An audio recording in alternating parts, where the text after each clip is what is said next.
simple question. The Ottoman Empire came the year and this. We're not allowed to just say whatever we want. In Islam, I'm allowed to say everything I want. No, we're not. You're lying. Give me an example. Give me an example. I just did. In Islam, is a Sunni Muslim allowed to go around and say, oh, homosexuality is okay, don't worry about it, it's not a big deal? Are we allowed to just go say these things to the people in public? Because for us, homosexuality. Listen. You asked me a question. Yes or You asked me a no? question. You asked me a question. Because homosexuality is not normal. We're talking about something normal. We're talking about normal people. Homosexuals are not normal people.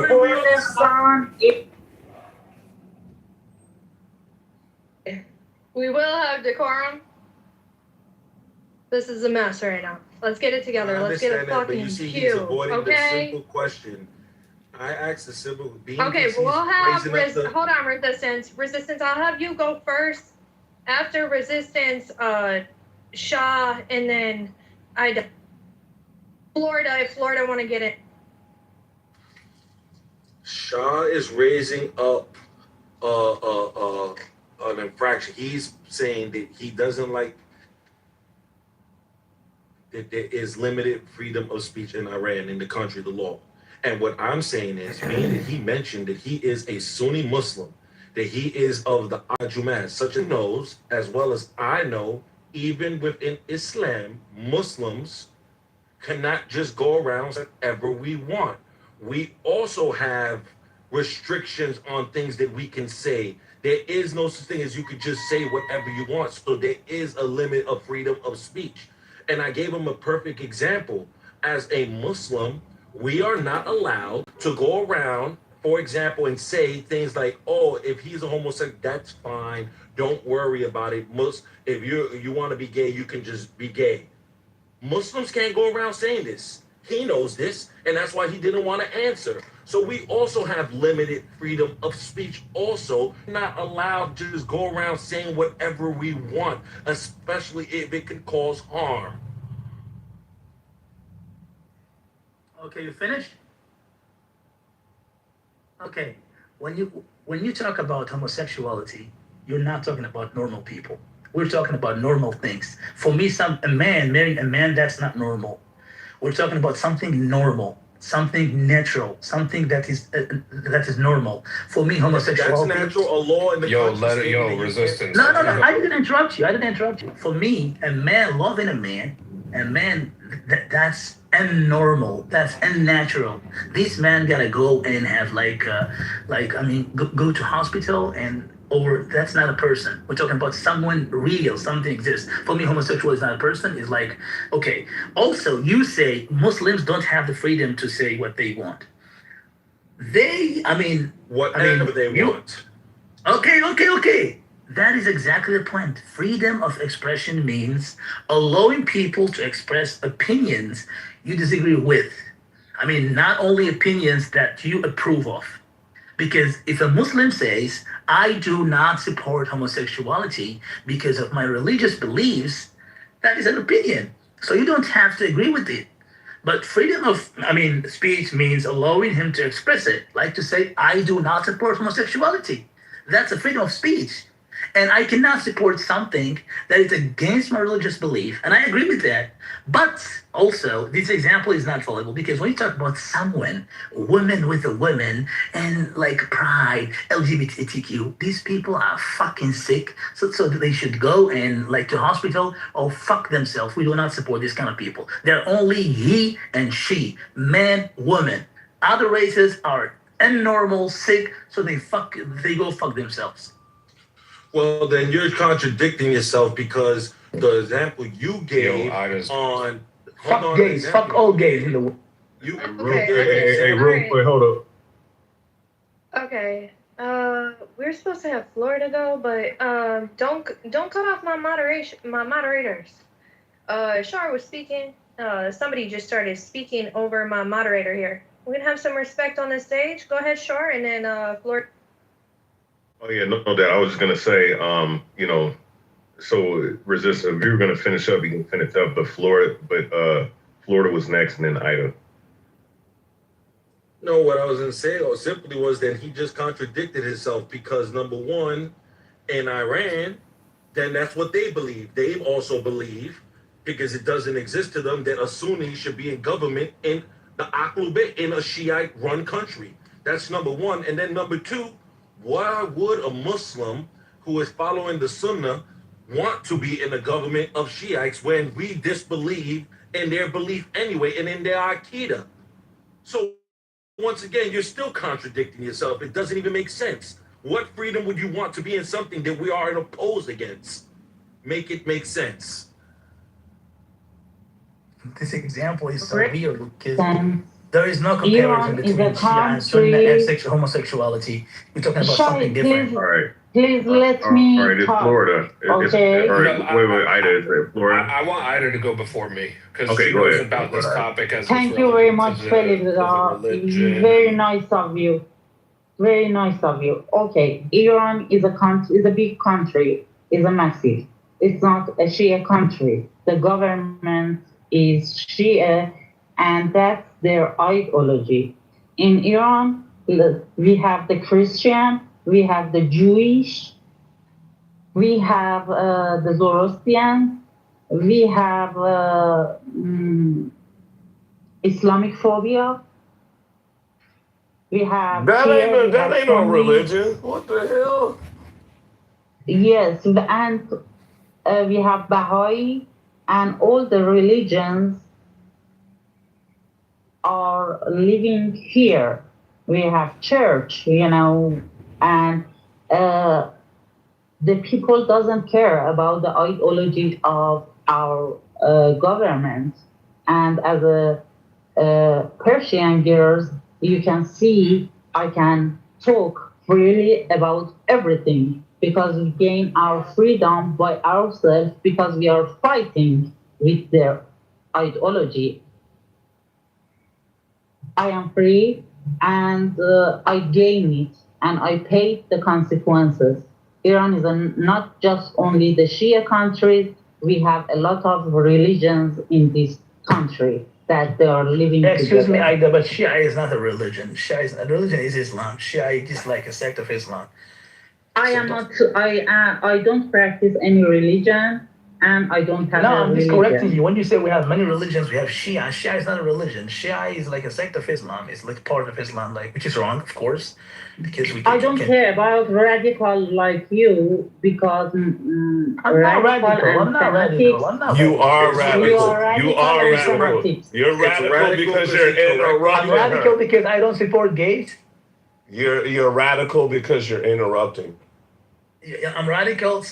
Well, then You're no, radical because you're If not interrupting her. supporting gays means You're radical, interrupting yes, her. I'm radical.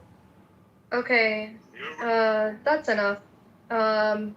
Yeah, that's enough. We're gonna allow others to speak.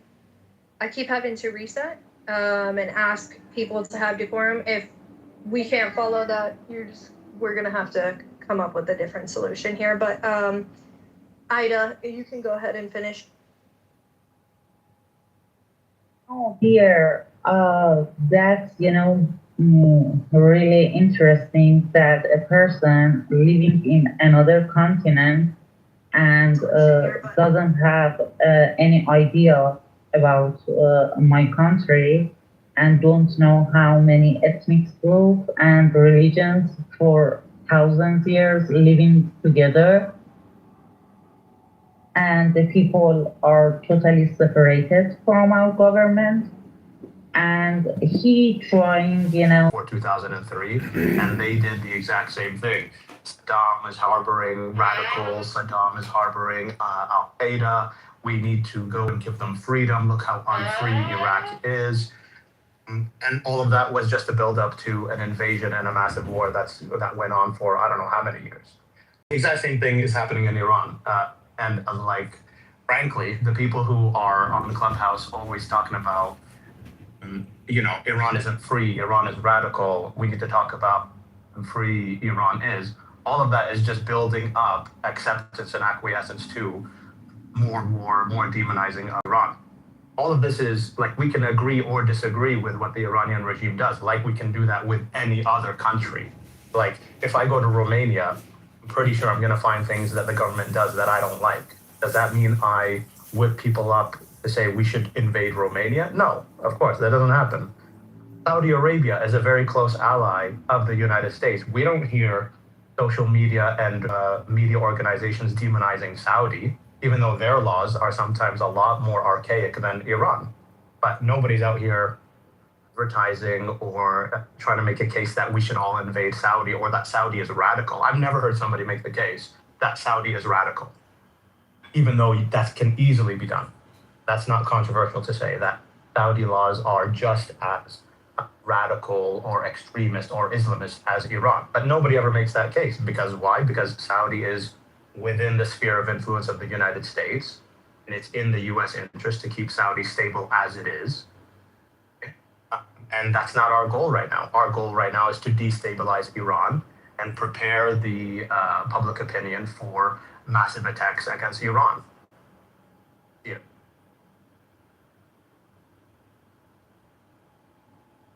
It's your last submission. I'll take questions. No, I'm kidding. Yeah, that's my last submission. Yeah, no doubt, no doubt. It's on you, Ronnie. Yeah, hello everybody. I will contribute later. Just Clark, that was great. I agree with everything you said. Well put, man. Now maybe let's listen to Greg. Yeah, to the point, furthermore, I'll keep this short. Sean Strickland, for those that know the UFC fighter, he was banned from the UFC White House Freedom event. Huh? Why was that exactly? Because he said something about these baby killers called Israel. So that freedom of speech thing, it's the same thing with like Democrats and Republicans. It's a show. And you bought a ticket to the show. By believing that you're doing something, whether you voted for Democrats or Republicans. It's like giving a cow two options, left or right, and they both lead to the slaughterhouse. And somehow you believe like, oh, Iran, horrible. Oh, man, the Ayatollah, the Islamic spiritual leaders, they're horrible, making women cover their hair and shit. What's worse, women covering their hair? Or women going to the grocery store wearing a sports bra and booty shorts?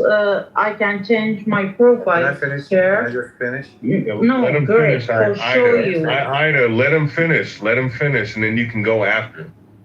Go ahead, Levin. So what's worse, in Iran, they're telling you to cover your hair, or allowing everything in the West, which is liberal as fuck, degeneracy. You gotta take a fucking DNA test, like who's the baby daddy, because you slept with like 6 million men, yada more. So it's not perfect in any country in the world. But when you look at like being conservative, protecting women and children, and somebody please bring up, oh, like Iran killed their own people, as if no other country, as in today, is doing that, right? So what you can say about Iran is like a 99.99% probability that I can say something along those freaking violations of human rights or limiting your freedom. I can say that about the U.S. So there's that. You can look to my profile picture, and it's a cafe in the Tehran. And then I will change my profile picture. I am in the Caspian Sea, and it's winter. Just look at my profile picture, please, everyone. And then I will change to another one. Greg, did you see my profile picture? Am I wearing any hijab? Greg, I am talking with you. Oh, you're asking me? No, I'm aware that it doesn't count for everywhere in Iran, that the rules don't count everywhere. I'm fully, I got a family member living in Iran, so I know one another about it. Okay, I will change my profile picture, and you can see how, you know.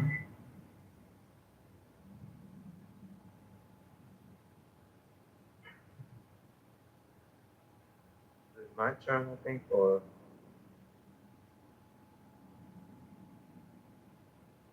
hello? Okay, great. It's another one. Yeah, I'm fully aware, sister. I'm aware of like how much they're like gaslighting about like Iran. I'm fully aware. I'm not a stranger to Iran. I think what she's trying to say is that the government is much more lenient than a lot of people Yeah. think they are about hijab. Like they're gonna kill women if they don't wear their heads. That's crazy. That's not happening.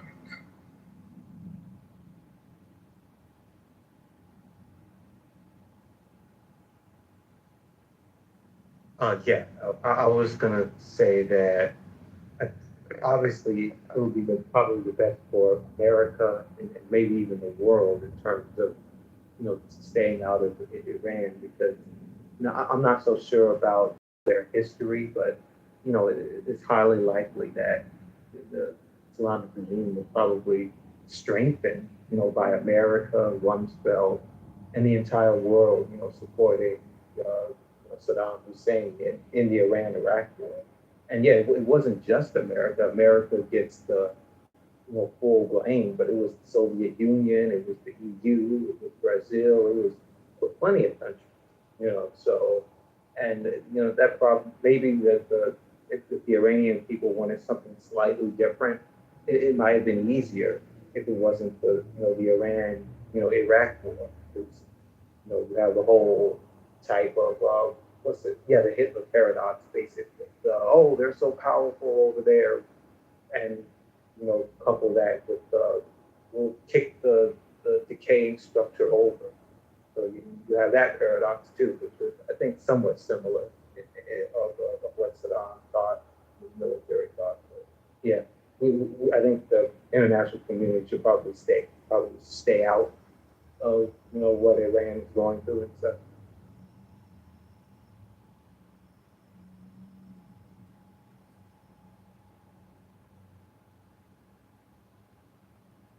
Yeah, I just, as far as the United States is concerned, it it has always been our business, at least for the last 100 years, it's been our business, what everybody else is doing around the world. And largely as a result of the Afghan civil war and the Mujahideen forces that gathered to try to stove off the Soviets, the United States played a big factor in that. As a result, we contributed lots of guns, lots of money, lots of political influence and intelligence influence in that country during the Afghan civil war of the 80s. And although we successfully staved off the Soviets, once they left, there was a power vacuum in Afghanistan. And those same Mujahideen forces that came from across the region to try to fight off the Soviets, they ended up then fighting for power amongst themselves. It created the Taliban and and ISIS. It created these different factions that have not ISIS, Al Qaeda, and it's always been foreign policy for the last 100 years of the United States to try to be the world's policeman and do what's best in the interest of Western ideology and modern democracy and American values and ideals and globalism and promoting peace and prosperity around the globe because it's the best way to deal with. And like, to an extent, there's something fundamentally correct about that in my heart of hearts. However, it's that same exact policy that's driven the United States that's only perpetuated and exponentially created more hatred and disdain for the United States because of that same foreign policy, right? It's that foreign policy that's like, when you're saving my people from other people, we appreciate you. But when you do anything wrong, we're going to get mad. And it's just like, it puts the United States in a position, it's a catch-22. It's like, damned if you do, damned if you don't type of situation. And I think just in the natural consequence of events of the world, it's probably best to just be damned when you don't, because damning when you do only alludes to more people hating you. At least when, like, if you stay out of these issues for the most part, especially when it comes to like donating money and weapons, when you're getting when you're providing direct support to these conflicts, is when there's like a direct link between like when something goes wrong, the U.S. is to blame. You know, I'm cool with like CIA fucking covert missions. You know, we have the radio broadcast system across the Middle East that our CIA uses to perpetuate pro-Western and anti-regime narratives. Like, that type of shit is fine. But when you start to... You can't typically get out of these situations without blood on your hands if you end up engaging in military conflict. Can I throw in a 2 cents in there? Yeah, go ahead. So Is that Florida, Dr. Rick or Clark? No, go ahead, Clark.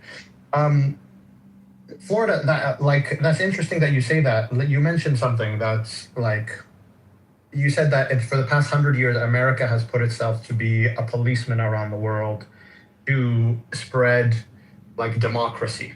Is that fair? Along with other things, but yes. Do you think that, so my question is like, this could be like a springboard to a different conversation, but do you think that America or the United States, you know, the policy since World War II, let's call it, their foreign policy, was done with benign intentions, especially in the Middle East? World War II foreign policy? Post-World War II. So Post-World War II foreign policy done with benign intentions? Benign, like, do you think... like not significant? No, like altruistic. Like, you know, American involvement in the Middle East and other places, Latin America. Do you think that American foreign policy involvement in those places, or American intervention in those places, and I'm not asking this as a gotcha. I'm actually curious what you think as an American. I think it's rooted in altruism, but also ego and power as well, right? It's multifaceted. There's the altruistic sort of principle that, like, we in America live this way, and we think it's the best way. But then there's also a power dynamic involved where, like, well, if we can impose certain ways of life and certain standards across the globe, then we're the ones that are making the decisions. We sit at the seat at the head of the table, right? Yeah. And if we don't, then someone else will. Which of those two things do you think takes precedence? Clark, excuse me for interrupting you, but Florida, unfortunately, what the U.S. thought about the democracy failed in the Middle East, and in the fact, the America ruined the democratic country in the Middle East and turned them to be radical and terrorist group like the Taliban in Afghanistan. Because when the people of the Afghanistan voted to the monarchy, former Prime Minister of Iran and United States wasn't agree to the monarchy. Zahir Shah came to the Afghanistan, did all the transition part, but at the end, because they didn't want the Afghanistan be a monarchy, they ruined the democracy in the Afghanistan. Look at the picture of Afghanistan before the revolution, and now look at what did the US in the Afghanistan. And gave up the country to the Taliban. Yeah, like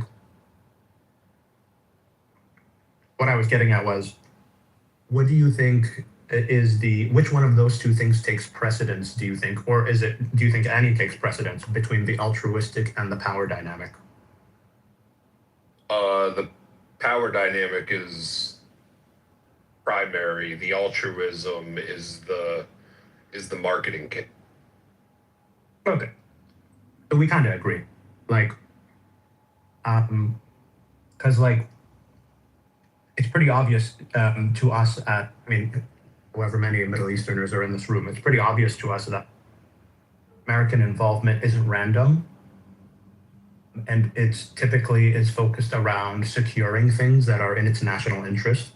Middle East is a good example of that. Middle East is home to the global oil relatively, and it's important geostrategically, and that the US is so involved in the Middle East as opposed to West Africa, for example. But the other thing that kind of goes against that altruism point, and I'm interested in your point of view as an American, but the thing when we see it and when we look at American involvement in our countries is, like we're seeing like something arbitrary, which is that the US foreign policy seems to dictate who is the villain and who is not, depending on arbitrary lines. Like I was mentioning earlier about Saudi Arabia. Florida's gone. Anyway, yeah, like the United States puts up regimes and not others as villainous for different reasons. I will know that in 1953, Iran did have democracies, and they did have a prime minister, Mossadegh, who was overthrown by the Americans. The Americans decided, it's not that important for Iranians to have democracy at that time. So they decided that they could overthrow. And that's been repeated all across. So, like the idea of American, or the notion of American altruism dictating its foreign policy is really, really hard to believe. And more so, these reasons are just, like I was saying earlier, they're really just propaganda or like reasons given to accumulate public support for taking on the next boogeyman. Well, Clark, I don't think it's quite arbitrary. I don't know if that maybe use the word maybe improperly, or from our point of view, seemingly arbitrary, but there are definitely reasons. Like there are perfectly rational reasons for the global hegemon to be interested in or hyperfixated on an area that is critical to global energy flow, for example. Perfectly rational thing for a global hegemon to want to do, but then it gets dressed up as interest in democracy, interest in freedom, yes, and so on. Yeah, it's definitely controlled resources, oil, minerals, and natural gas and so forth. Exactly. This is definitely I don't think that's controversial. I don't think that's irrational either. Like every country should do that. If you're, the United States post World War II was the only show in town. It was the global hegemon. After the Cold War, rather. The Soviet Union fell, there was what they call the unipolar moment. The United States was the only power in the world, and then they acted in a way to kind of have this kind of broad spectrum dominance across the world. And they went about trying to do that. I think that's rational. It's not, apart from making any judgment call about it. Some of it was rational, some of it was irrational. Yeah, that's kind of what drove it. It's rational that neighbor has $1 million underneath their mattress, and we can go shoot and kill the family and take the $1 million. It's rational to understand why you want resources, you want money, you want access to, so steal the diamonds, loot the home, and just kill the people inside of it. So that, it's understanding the motive, but the means of accomplishing that is what that really hinges upon, because a lot of us here, we can't do anything about, or very little we can do about a lot of these political issues. But the reason why we discuss these matters is because we're interested to see what people's ethical stances, what moral stances they have. And No, fair enough. and we discuss these issues to try to convince others. Some people that, I don't really care what people think. If you're engaged in a conversation, generally, you do care about what people think, and you're speaking to them for that purpose to influence their opinion in some way or the other. The other thing is it's oil is Israel, of course. Israel, Israel has been an existential threat to its neighbors, stealing land, killing, raping, maiming, resources, whatnot. So this is also a huge factor for U.S.'s motives in the region, and a lot of other parts of the world, Venezuela, that Israel connection there, Argentina, and so forth. Israel, Israeli Zionists, they've been very deft, very crafty, very clever, and essentially buying out politicians for decades and strengthening their position, their influence in the American legal system. Dean, the only thing I'd say without interrupting you is, I think that gets what you were saying, differentiating between motives and the ethics. I think that gets lost. There's a lot of overlap. A lot of people seem to confuse what are the motivations for actions. But you see a lot of demonization, for example, of Iran. I've seen a lot of demonization of Iran or the Iranian government as inherently evil because of one act or another. Yeah, no, Iran. Iran. It would be much better off with the current leadership if there were not sanctions. Sanctions have crippled the economy. Oil production has gone down by sevenfold. There's an Iranian analyst, economic analyst. He just said due to sanctions from the year, I think it was 2011 until 2024. They're only 1/7 of oil production. That's not because Iran's not trying, the government is trying. They're doing a lot of great things for their people. And you get extremists like Iranian, Shah supporters and people who reject IRCC and they're evil, they're not bad. You get the same small, segment of the American population. I won't say it's small, but you have, millions of Americans, millions, who think that Trump and the Republicans are all evil. They're, terrorists. They're doing this, whatever you want to call them. They're, may not call them terrorists, but they would call them whatever you want to call them. They are so incensed by the U.S. government, Trump, his cabinet, and so forth, that they think this is like the devil incarnate here ruling the U.S. And they think that it's a regime. They think that it's become an autocracy, and they need to be overthrown. And they would probably be willing for another foreign nation even to come to take out Trump and his coons. Stephen Miller and the racist, disgusting Stephen Miller and a lot of these just Heisketh and whatever these extremist people are in his cabinet. So you have people on the extremes. Iran, like you made a great point. Like in 1953, the Mossadegh, he was democratically elected, and and what was his crime? Not a crime, it's actually a virtuous thing. He wanted to nationalize oil, not privatize it, because then that means oil belongs to surrounding people. But what did the U.S. do in conjunction with the UK? They basically overthrew him. It was not about democracy. Democracy is a convenient,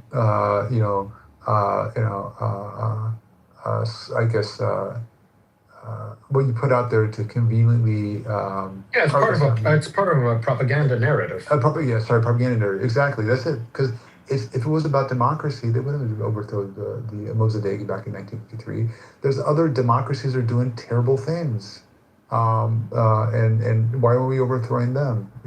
There's autocracies like dictatorships that have been doing quite well, but because they have an issue with Israel, or they are doing weapons deals with other countries like Russia or China, or because they have oil and they say, hey, our oil's for our people, then here you go, like Venezuela. Like how is that possible for a nation, a government to say, hey, we're going to kidnap your president and just keep him in our country and put him on trial, and then install a pro-Western, pro-Israeli pro-American oil puppet.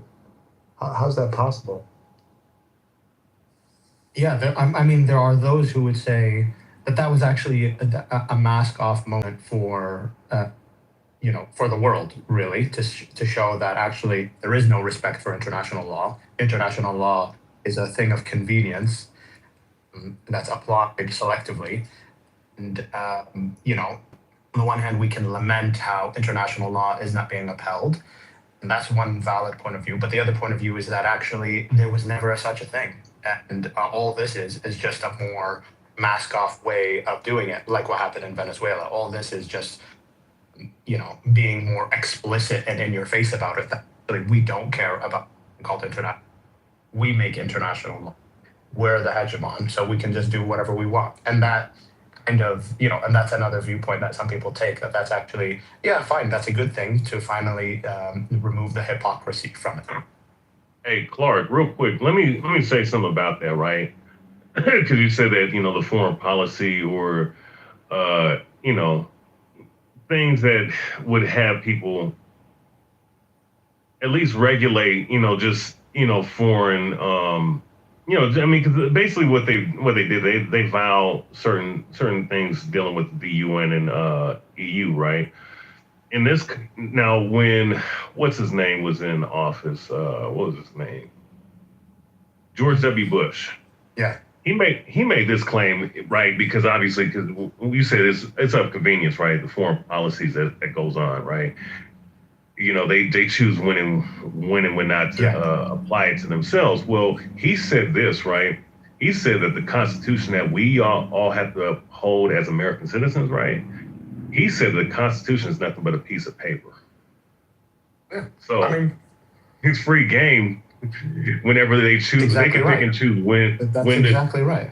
Yeah. when to follow their shit. When to follow these laws and shit. So it's like, to me, I guess to the victor goes the spoil, right? Exactly, and that applies domestically in the U.S. too. I mean, there's tons of books have been written about those same tactics have been used internally in the United States during the civil rights movement to clamp down on protests against the Vietnam War, to clamp down on civil rights protests and civil rights movements. How the Black Panther Party was clamped down on because of this, the death of Malcolm X, the death of even Martin Luther King. A lot has been written about how those exact same, it's the same institutions, it's the same state that has equal disregard for international law and domestic law. It's the same thing, and it makes the thing that makes sense about it is that it all comes down to very basic, cold, hard facts, which is that people in power seek to, in a way that consolidates their own power and extends it, be domestically or that be abroad. Very simple calculation. And however they manage to implement that, they go about doing that. That's why, Clubhouse, there's all this yelling and shouting about rights, human rights, radical extremists, etc., and it's all just noise, because ultimately it just comes down to those facts: natural resources, power, validating power, ending power. Yeah, and my thing is, supposedly the EU and the National Atlantic Treaty Organization is supposed to be the mediators to all nations and whatnot. And what was the other one? The League of Nations or something like that? I can't remember the other. There was the League of Nations was pre-United Nations, then United Nations came, and then NATO, the United Nations, as a counterbalance to the Soviet Union and the Warsaw Pact. Yeah, they're supposed So they're supposed to mediate all these different nations, of course, along with the UN and whatnot. So it's just like there's supposed to be a certain level of regulation as goes on with every country, but for some reason it seems like there's preferential treatment that's being given to America and certain of America's allies. I mean, obviously, of course, Israel, we all know, we all see it, with what they're able to do. unimpeded for whatever reason. This But there's just small. Yeah, there's a good reason for that, Char, because the United Nations is part of what are called the Bretton Woods institutions, and those were established by the United States. So the person who makes the rules will benefit from them.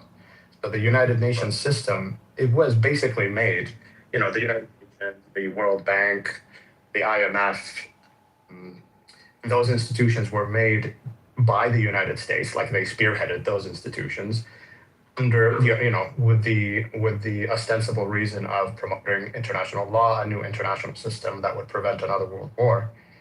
But ultimately, those systems are in place to consolidate and preserve American power. So that's why it's so easy. Like you said, it seems like those things are supposed to be in place to make everything equal, and yet we're seeing preferential treatment given to the United States and its allies. But that's by design. That's why the head of the United Nations is in New York City. So many of these institutions have their headquarters in Washington or New York. It's because that's where the power is. And as soon as those institutions start somehow moving away from or not towing the line, then the United States can threaten to withdraw its funding, which it's already done. And then those places come back into line. It's by design. You said France? France? No, the U.S. and its friends and allies. Oh, okay. Excuse me. Yeah. To me, I think just this current worldwide government structure. I mean, it's obviously there's not. Of course, like you were bringing out, it's going to be towards America, and of course, Israel's connected to America, obviously, and they're just allowed to do whatever the hell they want to do. And once again, the regulatory system that you would have, as an established United Nations or different nations combining to, govern all these different countries and their inner workings and everything. There's nothing honestly, they could stop this shit, but obviously, obviously the whole concept of talk is cheap. They said they're against what America's doing, what Israel's doing, but there's not much being done, right? There's more countries than just two countries, right? So, you have, NATO, EU, United Nations, so on and so forth, who are all saying this. They could all just sit up here and put a stop to this shit at some point. Yeah, the problem here is America by far is the strongest, most powerful country in the world. Any given year, you look at defense, quote unquote, defense expenditures, and America, according to economists, spends anywhere from 9 on a low year, 7 and on a high year, 19 countries combined. The next 7 to 19 countries who their military expenditure, China, Russia, Germany, Japan, you name it.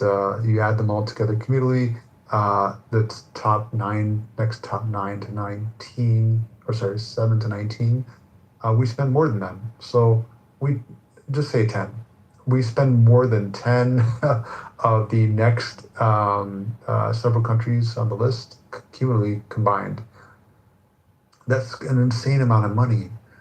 We have, military bases, something like I think 800 military bases all over the world. Iran is surrounded by military bases. That's why Iran is attacking, strategic attacking U.S. military bases, because it's violating their sovereign, their nation. I was to say about is that's what I'm saying. The U.S. uses its foreign aid as a weapon.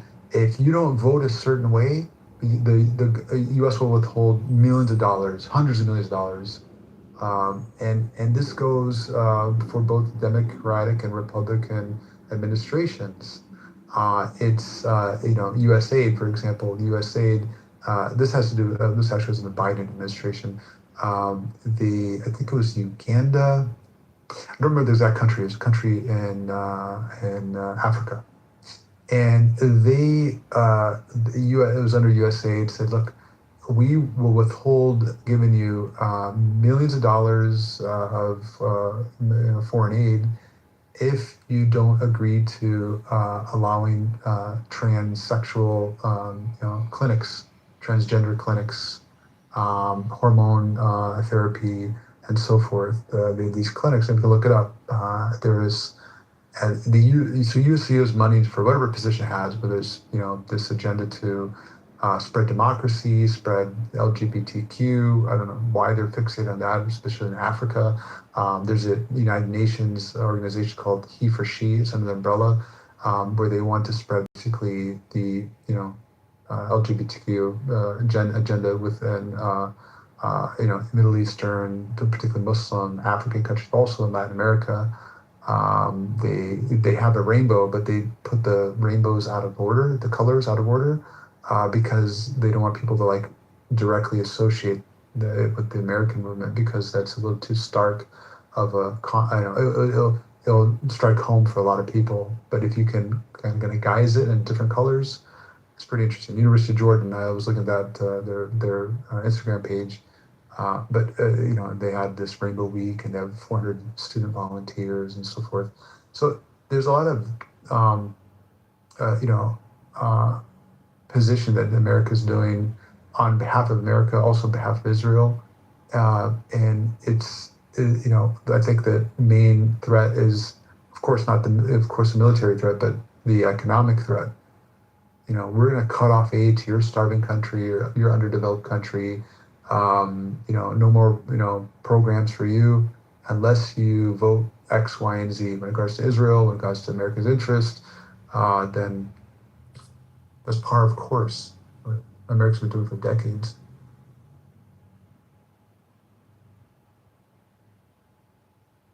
Yeah. Yeah, it's just, where do we go from here? It's like, at some point, something got to give. Like, cause, like the room title that Coco made, and she will be back. She just got to take care of some business. U.S. foreign policy destructive to United States. Yeah, by proxy, by technicality, by practicality, if anything. Yes, because, and obviously, like we were just talking about, how like they pick and choose when they want to establish their policies and when they don't, when they allow it to apply to them versus everyone else. All this is affecting the entire world, but also too it's affecting the American citizens. And with this clown, I don't know what else you can call this guy, this clown that's in office right now. He is destroying the very fabric of this country. And it's not, he wasn't the only one, because mind you, I'm not going to sit up here and just put it all on him, but we're talking about somebody who's accelerating the downfall and destruction of this country. Him and his administration is definitely doing that. Now, I think anybody with a brain can see that. People outside of America see how dumb this jackass is, right? And this administration and this mentality. This is affecting, us, affecting us, with all these terrorists. And I just read earlier, I think I was talking about this earlier, maybe in another room or something like that, that Trump, I guess, threatened another, not Iran, but he threatened an ally of America, right? Because they said something that he didn't like. Like, sure, this is all isn't that like exactly what the Oman, yes, Oman Brownie. Yep. Oh, go ahead, Libby. Isn't that exactly what the purpose is, to destroy the U.S.? Yeah. That's what they're doing, right? They infiltrated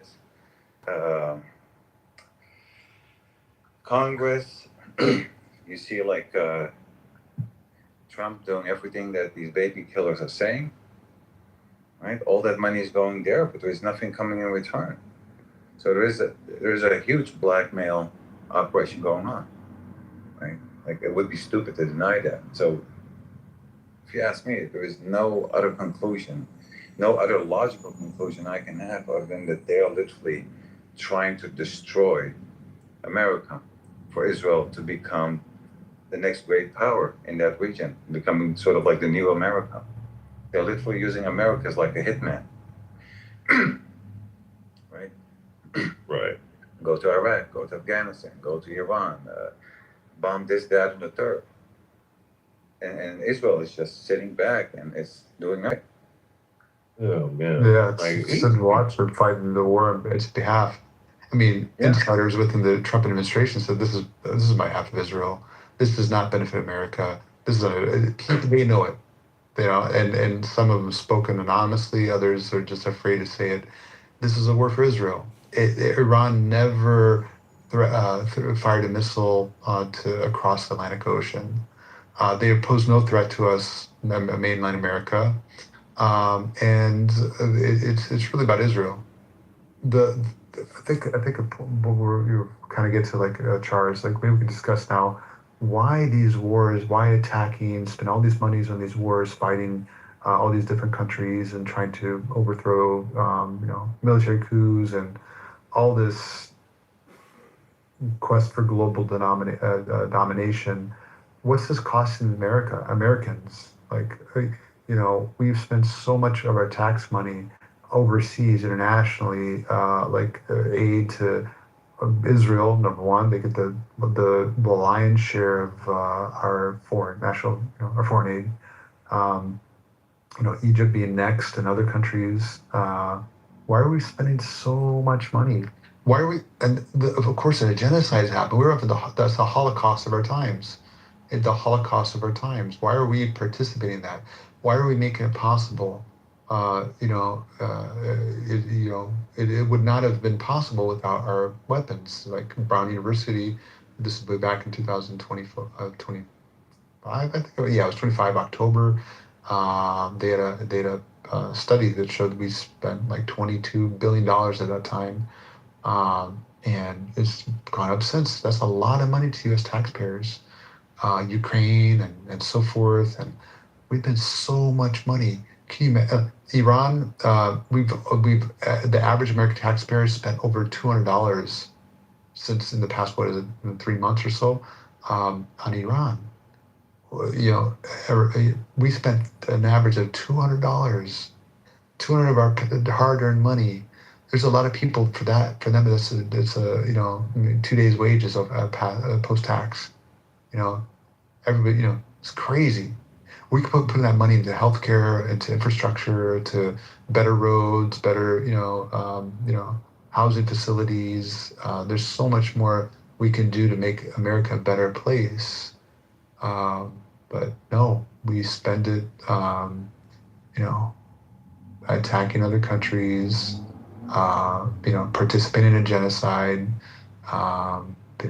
making America more unsafe. How are terrorists born? To one per people, or a person, or a people. A group may be a freedom fighters, or they may be terrorists. They're born out of often oppression, oppressors depriving their rights, taking away their land, killing their family, poison their land, and or the narrative. Oh, my bad. I just want to say this, Dean. Or the narrative, right? That they're terrorists because of the fucking them having their land, like you were saying, them having their land and resources taken, right? And then, of course, like, let's say you have certain militia groups who want to build up another generation of fighters, right, to fight against what's going on. They're programmed, by them to see what's going on, which they could see for themselves that, their people's getting killed, kids at their age of 2-3 years old getting castrated, killed, and God knows what else is happening, right? That's, I wouldn't, the narrative is going to be created that they're the new generation of terrorists. Mind you, at 2 or 3 years young, 4 or 5 years young. And of course, there are certain people, as an example, who have said this crazy shit about these kids. But it's through systematic, oppression and infiltration, of their nation overall. So, and then what do they come with the table? Well, through provocation, you create, wars, and you create people like this. So they go up and they say, well, look, these kids are going to be the next terrorists, you know. So we gotta deal with these people. So I mean, it's very methodical and cerebral how they constructed the group of so-called terrorists and villains that they like to bring out, the way they do.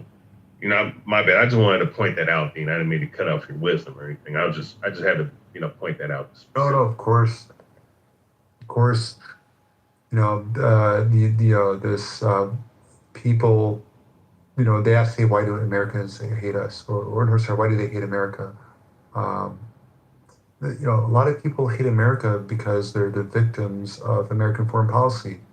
Martin Luther King, he said, the greatest purveyor of violence is my own country, and that those who best understand American foreign policy are those who live under it. So when you're attacking these countries, you're creating, orphans, widows. You're poisoning their soil, their water. The war in Iraq, cancer rates quadrupled after the first war in Iraq. We did so much havoc. We had a former attorney general, for those who don't live in America, a lawyer, attorney, a barista.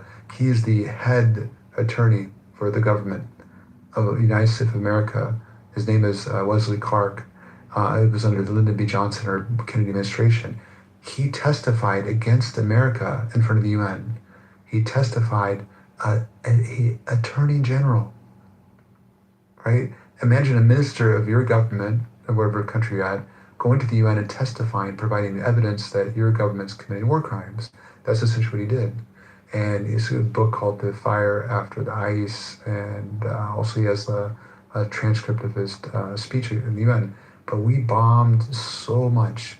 We, of civilian infrastructure, buses, bus depots, baby milk factories, hospitals. We used chemical weapons, depleted uranium. That's a chemical weapon. We used weapons of mass destruction against Iraq, the very thing which we claimed that they had, but we used against them. We bombed bridges. A bridge, one example, there was 120 some people on a bridge, and they bombed the bridge on broad daylight. It was a souk, it was a market, and they bombed it. Madeleine Albright, the deceased, disgusting, human being, Madeleine Albright, said, in an interview that we think the price of 500,000 children being killed is worth it as a result of sanctions. Sanctions have killed, over, nearly 1 million people over the 20 some years of the two Iraq wars, or not 10, 20, but 1991 to think 2002, starting to about 11 years or so, and beyond. But it's like, of course, there's people who hate America. There's people also, I think it's all Americans who agree with this democracy, and these are the people who vote in power. Do you guys really hate us? Like, you're killing us. You're starving us. Literally, you're doing X, Y, and Z. You're dropping bombs, these 2,000-pound bombs over our head. Of course, there are people who hate Americans. And there's others who just hate the government, but they say the people, they're under hostage of their government. They know better. They don't understand the American political system. It's like the people are duped. They're a victim of propaganda. Americans, by far and large, many don't agree with their foreign policy, but their government wields power and it silences people, imprisons them, even kills them if they step out of line. So there's people who differentiate, but of course there's people who may hate America. So if we invest more money into perhaps helping nations, having trade agreements, defending them when necessary, not going ballistic and fighting wars for a foreign nation like Israel, not being conscientious about civilians, about people say, oh yeah, they could. No, they're people directly. It's too many mistakes, right? Oh, we didn't mean to kill 160 kids in Iran. Da da da da. No, come on, man. This is ridiculous. Creating people are going to hate America. So we want America safe. Stop killing people. Stop, supporting rogue apartheid genocidal governments like Israel. Stop overthrowing their dictators. Allow them to be free, and don't dictate what kind of government they should have. Who's to say democracy is the best? Maybe a dictatorship or communist or some other form of government is better for those people, their culture and the way they do things. Thumbs down, but who's to say democracy is the way to go? We don't have the American form of democracy is highly flawed. Politicians are bought out. Claudio Lil, you're saying so. We don't have a pure democracy here, whether you think so or not. When you can spend tens of millions of dollars and buy up politicians who the majority of their constituents view one way in the matter, but they vote another way, that's not doing the will of the people. That's not a democracy. Yeah, you're saying constitutional republic, but yeah, everybody thinks we're a democracy, where the people have power, the majority, go ahead, sorry. Technically, we're a democratic republic because of the two factions' origins. Now, they broke off eventually, years after their creation. If we want to be technical, right? Because they were originally they were one party, right? They came from the same source. They just broke off. So technically, that's what we would be, because it's not too much. Like when you go into the definitions, I mean, there are going to be certain things that you're going to find, but it is really saying the same thing, overall. But with this, this country, I just think that there's not much, as far as the things that we established that's really being kept. Well, specifically, let me just say this with this administration, some of the things that was promised, let's just use this as an example. I mean, no wars, price of gas and food will go down. When you cause war, what do? You have the fucking price of the food, the price of the gas. And of course you want to add tariffs, and he was pulling this tariff shit back in 2019, back then. Right, and actually he was. If I don't know if you guys remember, in 2020 there was conflict with America and Iran about the situation that we're seeing play out today, right? And to the terrorists, right? Mind you, like this, America's a naturally international export of different things, or at least, or let me just say this: they import things from other lands, and you're sitting up here causing tariffs, and then you want to have this war, which is going to cause even more complications. And of course, Iran shutting down the Strait of Hormuz, rightfully so. If you're going to be in a conflict like this is causing everybody to fucking suffer. All right, and I just, it's just insane to me, just the mentality of this country with our government to do the things that they do. And once again, I just think that when you have let's say if you wanted to go out to war, which is not, for the reasons that they're doing this shit for, it's not ethical and it's not logical at all. But if you wanted to, wouldn't you fix up your home first before going out to war? Like, and then also too, like, once again, the ammunition they keep running out every fucking time. And obviously they're trying to destroy a country, a nation that has been around for several millennia. While this nation's only been around for, 250 years, if that. So, yeah, I mean, this shit is just, I don't know. The more I think about it, it's just the more illogical you the illogical conclusions you come up with, man, with this country and the things that's going on. And I just think that there's nothing democratic or republic about this bullshit that's going on, either which way you put it, so. Even, you could say that we're a democracy, and you're right, we are technically a republic, a democratic republic, but you can have a democracy and still have no morals and no ethics.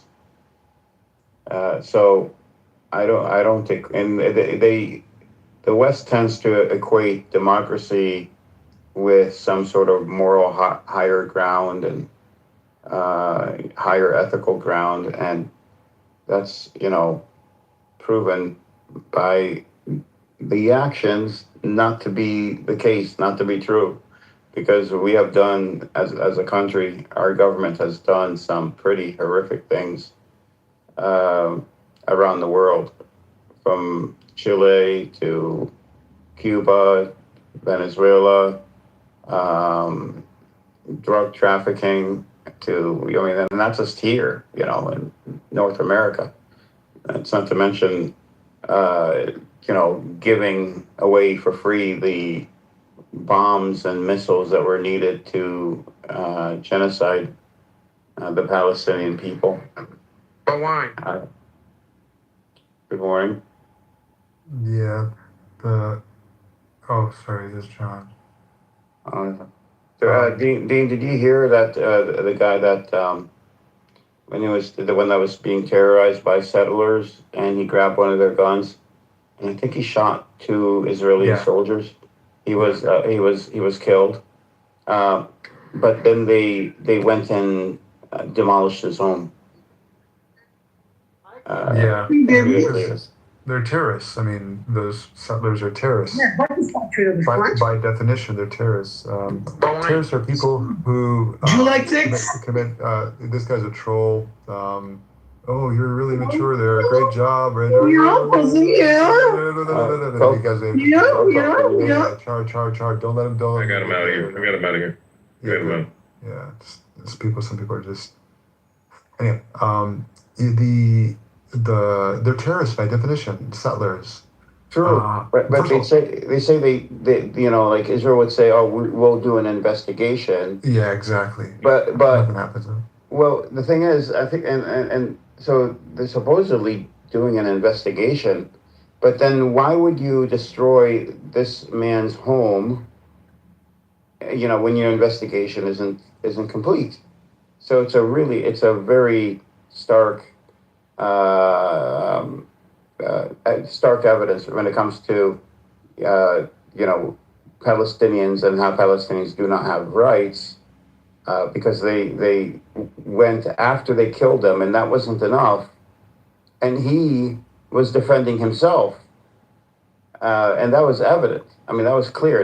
Israel's not even disputing this, but for him to defend himself, it means that his family have to go homeless now, and his home was completely demolished. It's the hypocrisy, but this is what America also stands for and stands behind. So you're also not judged by your actions. You're also judged by who your friends are. That's how you're judged. That's how people judge you. That's how we judge each other. You're judged by your friends' actions. The people that you deal with. Yep. Man, so we have. One sec. Gershon, the definition. Char. I think there's another troll here, Los. Like hand raising only. To just So terrorists by definition are those who, and there's different wording, but essentially the same, pretty much the same. Those who commit acts of violence, including intimidation against the civilian population in pursuit of political, ideological, religious, or nationalistic aims. And thus we have. Settlers are by definition terrorists. They are people who are committing acts of violence, including intimidation, against the civilian population in pursuit of nationalistic, ideological, or religious aims, and because exactly what they're doing. So settlers are terrorists, and even you can roll your eyes, but that's the definition. Anybody who knows what's going on in West Bank know that those people are terrorists. Where did you put your definition from? It's you can Google it. Well, I did. I Googled it and I put it in the back channel, the definition. So, I mean, if we work with your definition, okay, you say they use like violence against the civilian population. What a government is, in any case, is like a monopoly on force over a limited geographical area. So if a government somewhere, like let's say Burma. No, we didn't even talk about government. We're talking about the settlers. Do you hear the settlers? We can get to government, but the settlers, do you know who settlers are in the West Bank? Yeah, it's people that are they're trying to settle the West Bank. That's correct. Yeah. So what are they doing? They're defending themselves. Oh no! Come on, that's hilarious. No. This guy is. You don't. Yeah, one man's terrorist and the other one's freedom fighter. That's such a simplistic. Another retard. This guy. Okay, first of all, under United Nations law, the settlements are illegal. They're not allowed to settle there. Number one. Number two, according to American policy, they're illegitimate, quote unquote, illegitimate. It's the wording there. They don't want to say it's illegal because the Zionist lobby pressured them, so they don't say it illegal because if you say it's illegal, then it has certain ramifications. But they say it's illegitimate. The U.S. does not officially recognize settlements. They consider settlements illegitimate, and the people who are doing it are illegitimate. Now, what they're doing is called terrorism. Well, okay, you mixed a whole in the chat. You mixed a whole bunch of stuff here together. We try to do a little bit at a time. Okay, the first thing is that you were talking about the United Nations decides that something is illegal. All right, and I think I was reading a book by Henry Kissinger, Does America Need a Foreign Policy? And when he was describing the United Nations, what he said is that they are like a mediated body. So it's like, okay, you have a bunch of places agree to be bound by these rules in the event that they sign on to it. So it's not the same relationship if you were in some city, let's say Dearborn, and you speed and the police stop you and then they point a gun at you if you won't stop. All right. If that relationship between a Dearborn citizen and a Dearborn police and a citizen was run this way, then the person who was stopped by the police would just say, I don't agree with this. I didn't sign on to this and therefore da-da-da-da-da. So it's a different thing. So if the United Nations says something is illegal in that way, that's just a suggestion. And it's for people who agreed to sign on to that body. Point one. Okay. The second point is you talked about how the United States says that they're illegitimate and so on and so on. I might also mention the United States does not recognize the government of Taiwan as the legitimate government of China, but that doesn't mean that they can't work with them. Okay. And that they can't deal with their head of state or deal with them at some level. So, those are words. Taiwan is not a legitimate government, but if you want to get a passport to or a visa to Taiwan, you have to go through the government that manages that territory. It's one of those things. And I mean, that's it. I mean, those are the 2 points. Okay, so one, the Dearborn analogy is a very poor analogy. We're talking about settlements. I'm curious where that came from. As a Michigander myself, I don't know why. Why do people keep targeting? It's weird. I'm not targeted. I just happen to be here. We noticed the pattern. Okay. No, I just happen to be in Dearborn right now. All right. I just happen to be in Dearborn right now, so I just was using that. Dearborn, they're part of America. They're Americans there. They elect their officials. They govern according to American law, and that's good for them. So now, the settlements are quite different. It's Palestinian land, recognized by the UN and the U.S. as Palestinian land. The UN, which the U.S. officially still recognizes as a legitimate international governing body, UN says they're illegal. Also, the U.S. considers them illegitimate, and therefore the settlers are illegitimate as well. And it won't say, due to the pressure by the Zionist lobby, they won't say it's illegal because it has ramifications, but it's against it. Presidents over and over and over have spoken against settlements and settlers and so forth. But it's all just talk. We know it's not action because we know where the money is and so forth. So the settlers are terrorists. They're taking a land that's not theirs. They're using threats of violence and actually killing murdering, raping, destroying churches, razing churches, and fire churches and mosques and so forth. They're terrorizing people. They're killing children, women, men. They're stealing their water. This is called terrorism by definition. They're terrorists.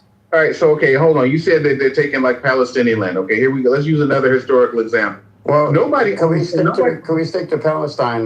You said something that's incorrect. We'll stick to Palestine. Okay, so Okay. what I'm saying is nobody owns any land in perpetuity. So you own land as long as you can defend it. Well, so in the you event said something that was not correct. Can we go back to what you said a couple of minutes ago? So you said that the UN is just a suggestion. Yeah, it's a media body. Okay, so no, it's not a suggestion.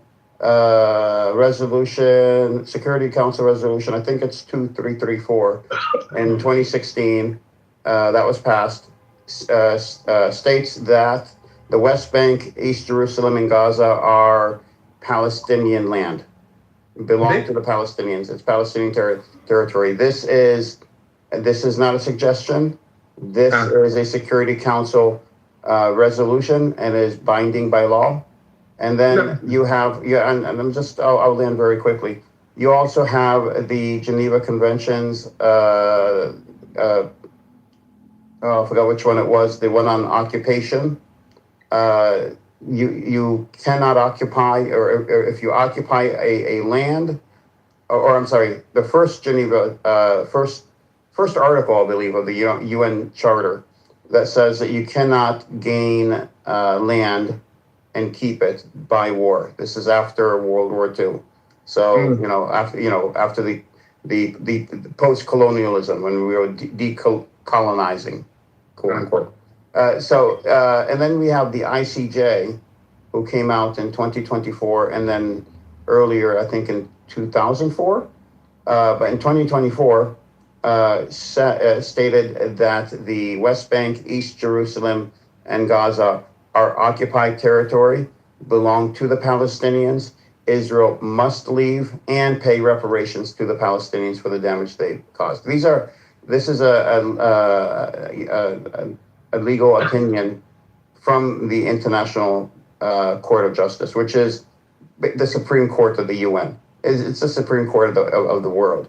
So I just wanted to correct what you said when you said suggestion. These aren't suggestions. These are rulings bound by international law. All right, so here we go. I'm actually looking this up right now. I just thought you said International Court of Justice. Let me put a link in the back channel of this nice thing that I found here. All right, it's talking about like the participation of China on like the International Court of Justice. We're talking about the UN right now. Okay, right. Okay, the UN, the International Court of Justice. What I'm saying is that's an example. Okay, let's look at this. Well, you're talking about China. You have to be very specific, Gershon, when we're talking about this topic. We're talking about the UN here. They're two different bodies, ICC. All right. No. So the International Court of Justice is the main legal court of the United Nations, located at the Peace Palace in The Hague, Netherlands. It settles legal arguments between countries. Okay, so that's what it says. So the International Court of Justice is not like suspended like. And what did it say about Palestine?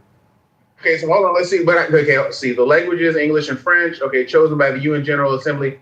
So here's what I'm saying. Okay, I'm trying to give you this example if you let me get it out. What I gave you, I put it in the back channel there where China decides which parts of the ICJ they want to listen to and not. So if it's anything that impinges on Chinese sovereignty, they ignore it because they have the right to do that. Because the relationship between like a country that's a member state of the United Nations and the International Court of Justice is emphatically not the same thing as the relationship between, like, say, the Supreme Court of the United States and like the state of California. It's two different things. So if you decide you're going to like defy the Supreme Court of like the United States, then in extremis, somebody will come and point a gun at you and say you have to follow this. All right. But if you decide that you don't agree with some ruling that was made by the ICJ or some resolution by the United Nations, then that's just the end of it if you're a sovereign country. Not necessarily. China is a veto nation. Okay. So I mean, there are 5 veto nations. They can decide to ignore the part they want to. All right. So, when it comes to Palestine, though, it was not vetoed. What I gave you for the resolution that did pass the Security Council was not vetoed. It did pass. Okay. So it is legally binding. Okay, so but the total resolutions that the United Nations makes, I mean, they make resolutions on a weekly basis. So if resolutions were enough to solve this problem, it would have been solved No, at least a half. you're moving the goalposts here. I'm You were saying that it was not. The resolution- It was not legally binding. That the settlers were not there. One man's freedom fighter is another man's terrorist, or something like this. Okay, which doesn't make sense. It doesn't fit here because it is illegal for these settlers to be on Palestinian land. It is illegal, and it's considered illegal by 170 nations. It's considered, even the U.S. wouldn't come out and say that. Yep, they said they're allowed to illegitimate. do It's it. official policy to this day. They're illegitimate. They don't recognize it. And the Israeli Supreme Court even said that the West Bank is under a belligerent occupation. They said this, I believe, in the mid 2000s. We have a lot of rulings from courts, both in Israel, the ICJ. We have Security Council resolutions as early as 2016. We have the U.S. putting sanctions on some of the settlers, in the 2020s. We have a lot of evidence that shows that the West Bank, East Jerusalem, and Gaza is supposed to be sovereign territory, and the fact that it is not, you're breaking the law. Well, I mean, so is Ukraine. Okay, so has nobody taken... Ukraine is in a war. Okay, so they're in a war. Right, so it's illegal. But Ukraine is the one that's putting the boots on the ground, so it's not enough for the ICJ or the UN to say to Russia, hey, you guys are doing the wrong thing, and Russia be like, no, they did. Russia was found guilty, I believe, by the ICJ. And that and $3 will get you a cup of coffee. Okay, so that's good, but we're not talking about coffee. We're talking about what you said about the UN when it comes to legality. Okay, well, enforcement enforcement is a different matter. Okay, but so you first have to say that what Israel's doing does break the law. If you have not willing to do this, even with the evidence I'm presenting to you, and I'm presenting you. What I'm saying is, if you have no enforcement, you have no law. So you have to have the law. You have to break the law and then enforce the law. The law, bro. Wait a minute. Okay, I'm looking this up here. Between 2015 and 2024, the United Nations General Assembly has adopted 173 resolutions specifically targeting or criticizing Israel. So if you do the math, that's probably like about 20 resolutions. That's the General Assembly. The Security Council is what's legally binding. All right, hold on. Let's see here. Total number of UN resolutions, Security Council. Let's look it up because look at specifically 2016 2334. Okay, that 2016 was a few years ago. Okay, so you have to have a working knowledge of what we're talking about. You don't across the decades. Study this better before you come and speak. Across the decades, the Security Council has passed over 80 specific resolutions. 80 resolutions the Security Council has passed that alone. Okay, and it didn't get them anywhere. It's like, But is what Israel doing illegal? That was the question. You keep moving the goalposts. I don't think so because how could it's not about you. Does the UN say it's illegal? The UN can say whatever they want to. Yeah, I mean, they're the ones that would say, not you. But you don't decide. They decide. They don't, but they don't have the power. For your opinion, I'm saying, do the facts support that this is illegal? And what Israel's doing is illegal. The person who has the power of the gun is who says what is and is not. Does the UN say it's illegal? They can say whatever they want to. That's not the question. The question is it legal or not? It's a simple. It depends on who's asking. Depends on who's asking. For a simple answer. Depends on who's asking. No, it doesn't. Yeah, it does. The ruling is a ruling. If something is illegal, it's illegal. If it's in writing and it says it's illegal, if it says Palestine and the West Bank and East Jerusalem and Gaza belong to the Palestinians and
Is it my friend?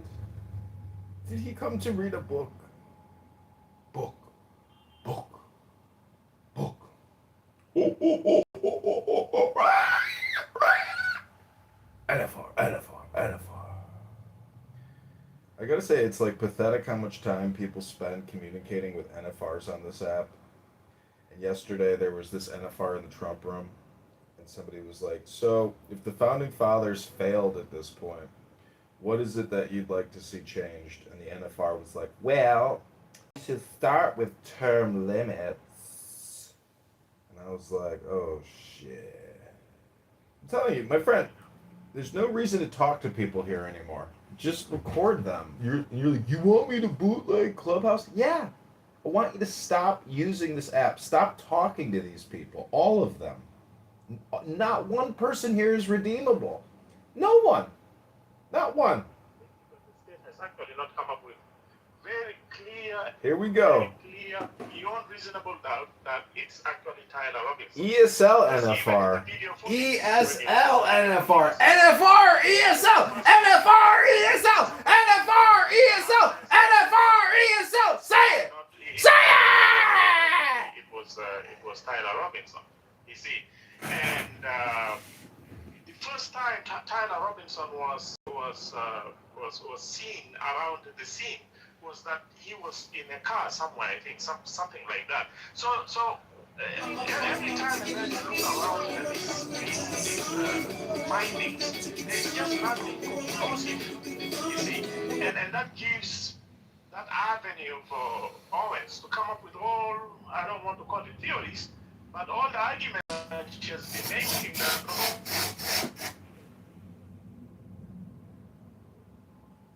NFR ESL. NFR ESL. NFR ESL. have been used to implement. Is that me? Are you guys hearing me? In the Matrix. I am or he is? Hello? He is. It sounds like. Yeah, I think it's my connection here. I'm driving through an area that's kind of not having good connection. Yeah. So Is that what's up? It was a fair. All right, well, welcome to live streaming rooms John Kitover is blocked from. I'm always surprised when I try to get into a room that, like, I don't even know who the people are that, like, blocked me. You know, that's what, like, blows my mind, is that people know me, but I don't even know them. And that's the real fun. I'm also blocked. I'm blocked by association. Well, I'm sorry for you. You could always just change your name, create a new account, stop going by a trash bag. There's lots of ways for you to get into rooms that you're blocked from, but I have the feeling that you actually want to communicate with the people that you're blocked with. I, on the other hand, could give two shits.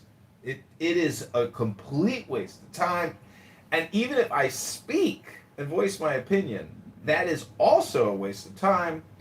So there's really no purpose to actually communicate with these people. Just record them, dox them, humiliate them, embarrass them, mock them, shame them, and upset them. Because, I don't know if you know this, but do you know how to make a slave? Probably are not familiar with this concept, but whoever you can make angry, you make your slave. So, I don't know how many slaves you have contained in your slave containment field, but, somebody was like, I got hundreds of slaves. I was like, I got thousands of slaves. They're all leaving comments on my YouTube, like, all kinds of horrific things. All kinds of people really. Let me just share one with you. Hey, can I ask you something? What? Oh shit! Somebody told me to Do you think I should pull break up. up with my girlfriend or not? See, it's a concept that you even have a girlfriend, and it's a concept that you'll break up. And it would be a concept that I would share with you. All you really have is right now. like Hillel said. You know, if I'm not for me, hello?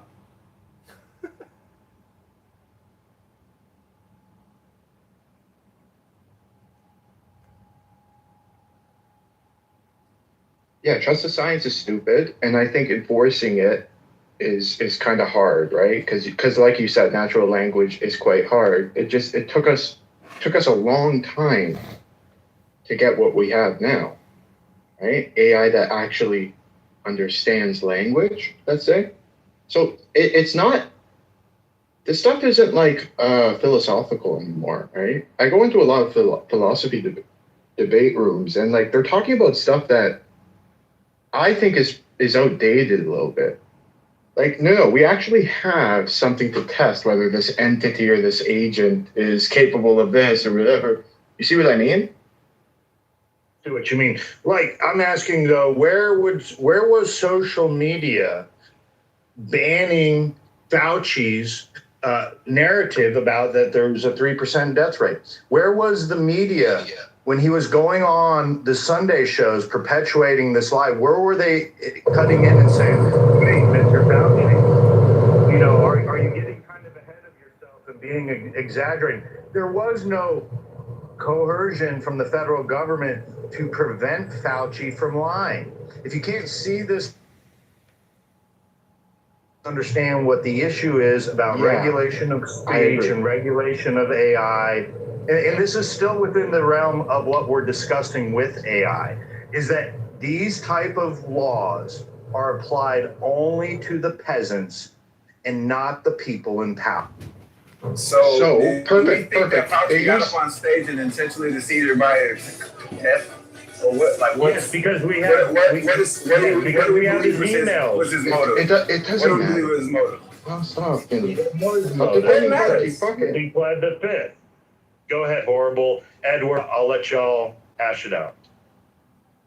Thank you. And by the way, as a mod, I don't think you should be as Quickest way to get put down is quickest way to get put down is to tell us how to mod. So just go ahead and okay. add that. Sorry. All right. Okay. So AI itself is the more important thing that we have to sort of discuss how to regulate, right? And I am for, ironically, some regulation here, right? But okay, if we can't even determine what is misinformation, right, and we can't determine whether or not we should regulate this, that's a whole different topic. I don't need to be here for that, right? I don't know how to do that. I personally think I already told you guys my personal views. You guys all think that they're insane. Quite absolutist in free speech. Damn near. Almost pure absolutist, except for CP, right? But that's just me. I don't know how to regulate that. But that's a whole different discussion. Like what you guys are going down.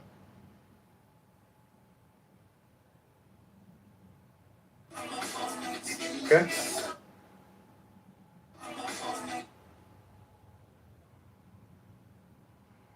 So any response to what I had brought up, that these type of rules, like what has been proposed, Mr. Finley, about AI regulations, will that only be applied to the peasant class, or will that be applied to the elites as well when they use AI? I mean, none of the laws really ever apply to elites, right? That's another problem, right? We got freaking Congress people doing insider trading, right? That doesn't apply to them. They also drunk drive, rape, and they never go to jail for this stuff. They steal. The elites steal at a rate of 1,000 times of petty thieves, but our enforcement actions and our judicial actions overwhelmingly disproportionately affect the peasant class. Always been this way. I've screamed about this, but we kind of look to the left, look to the right, right? The elites are literally rigging the economy to their advantage right now, literally, right? But we kind of look the other way and we cheer them on, right? There's a reason that personal credit debt is over $1 trillion because us regular folks are borrowing to live. And we're saying, 1,600 millionaires make it 2,000 billionaires. Let's just keep it going. We cheer this crap on. And you know what they do while we cheer it on? They hope there's going to be a trans person playing a sport. Now that's a problem, But is that a bigger problem than freaking them rigging the economy, having 15 million empty houses in this country, and then simultaneously saying we got a housing crisis, a housing shortage, algorithms freaking rigging prices, and I didn't believe it. I literally didn't believe it when I heard it on the news. I was like, "There's no way, there's no way." So I decided to test it, and I land here. I decided to test it. I was booking a hotel room for a wedding that I went to recently, right?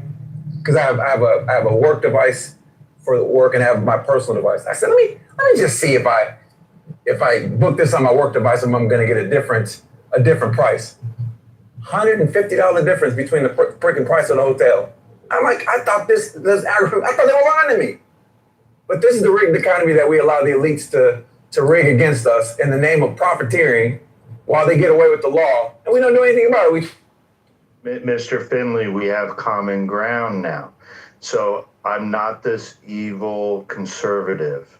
What I am concerned with is how can we bring in regulations against AI where it would also police the police officers. Ultimately, like that's what I'm talking about. And that's been my hope since the beginning of this conversation. And if you could assure me to create a bureaucracy that would police itself, then I'd be on board. However, I'm skeptical about that aspect of it. And I think that's where our difference is. So do you know how consensus algorithms work, Joe?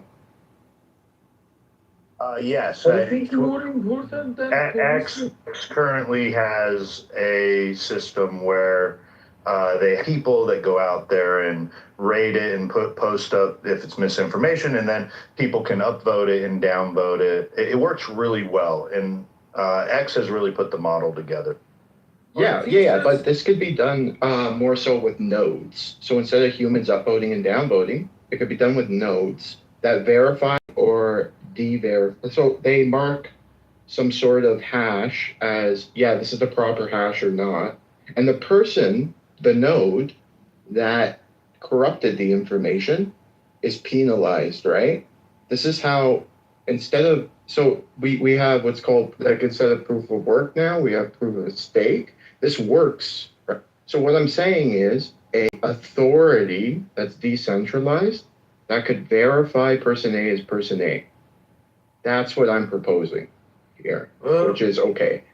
There is one point. If more than policing, I think more important thing is that those accesses, because the data collection and the data supervision is something different, and data supervision is based on the accesses that the systems gives to the users. For example, there are some users who don't have access to the accesses of managers. For example, this comes to all the intelligence data of all the organizations, not just for AI. For example, those accesses need to be in the current time and not after when it is archived. This is one of the most important points that makes so you can do this in real time. this system. No. Because this system, AI, is much more sensitive with the current time access of the users. It is much more, it is much easier to be managed out of the systems by some of the users. And for this purpose, I think that some of those clarifications need to be access to the main manager, to the, for example, I'm not sure how to say, the supervisors who are in charge of other things and who has the access to this more than the other things. You know, because this is much more easier to be manipulated. I can elaborate later more because it is complex. I don't know how to. Well said, Peter.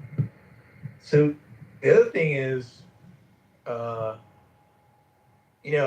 eventually competes with itself, right? So you can have like the most like reliable system in the world for all this, And we just saw recently, I think it was Hugging Face was attacked by another AI company. So what will eventually happen is people will just send off AI to debunk what you think is real. You know what I mean? So and then like there's so many ways because horrible. I know what you're talking about with the technology, proof of stake, blah blah blah.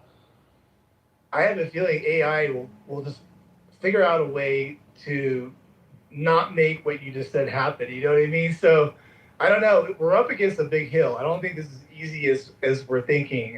Because I do think like proof of stake is pretty good, and also what's the other one? I always forget the other one, but I know where you're going. Proof of work.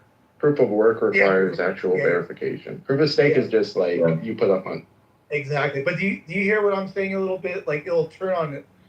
AI will figure out itself on what we're talking about. You know what I mean? So it's a cat and mouse sort of chasing game. So like you have this we have this thing called cross entropy.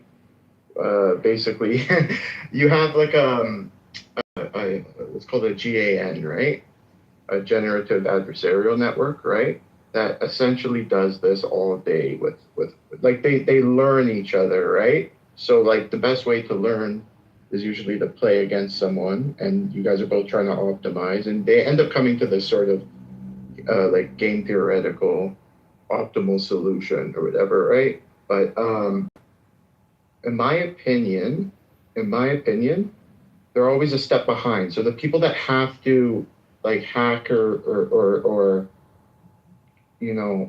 the people that are doing the wrong thing in this case would be like producing videos of president such and such when they're not president such and such, have a harder hill to climb. They're always trying to catch up to the newer schemes, right? So eventually, in my opinion, is that right?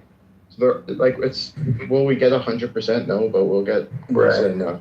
So you're saying like it'll always be you iterating and changing where it just this might not be an issue in the sense of like what I'm talking about, where it just one day it just all falls apart. I agree with you on that, and you are right. It's not going to be perfectly. There's no foolproof system. There'll never be, because just the way it is. I don't know.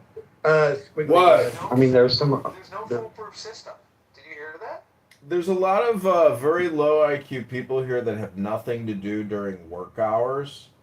And so they just talk to fill up the empty void in their life. And back to your girlfriend, as a man who does not have a permanent girlfriend, the thing about that's why I'm asking you, because you're my friend and you're my older man friend. You're like my big bro. Don't throw. I'm asking you. Do not throw. Would you throw away a gold watch? Would you throw away a bag of cash? Would you throw away? Would you throw away value? It's just a question. Do you throw away valuable things? No, you don't. You keep what is valuable. And the saying in philosophy is if there's briars, or spiky fruit, throw it away. Get rid of it. But you have to determine. That's the saying. If there's briars, throw it away. There's nothing else to say.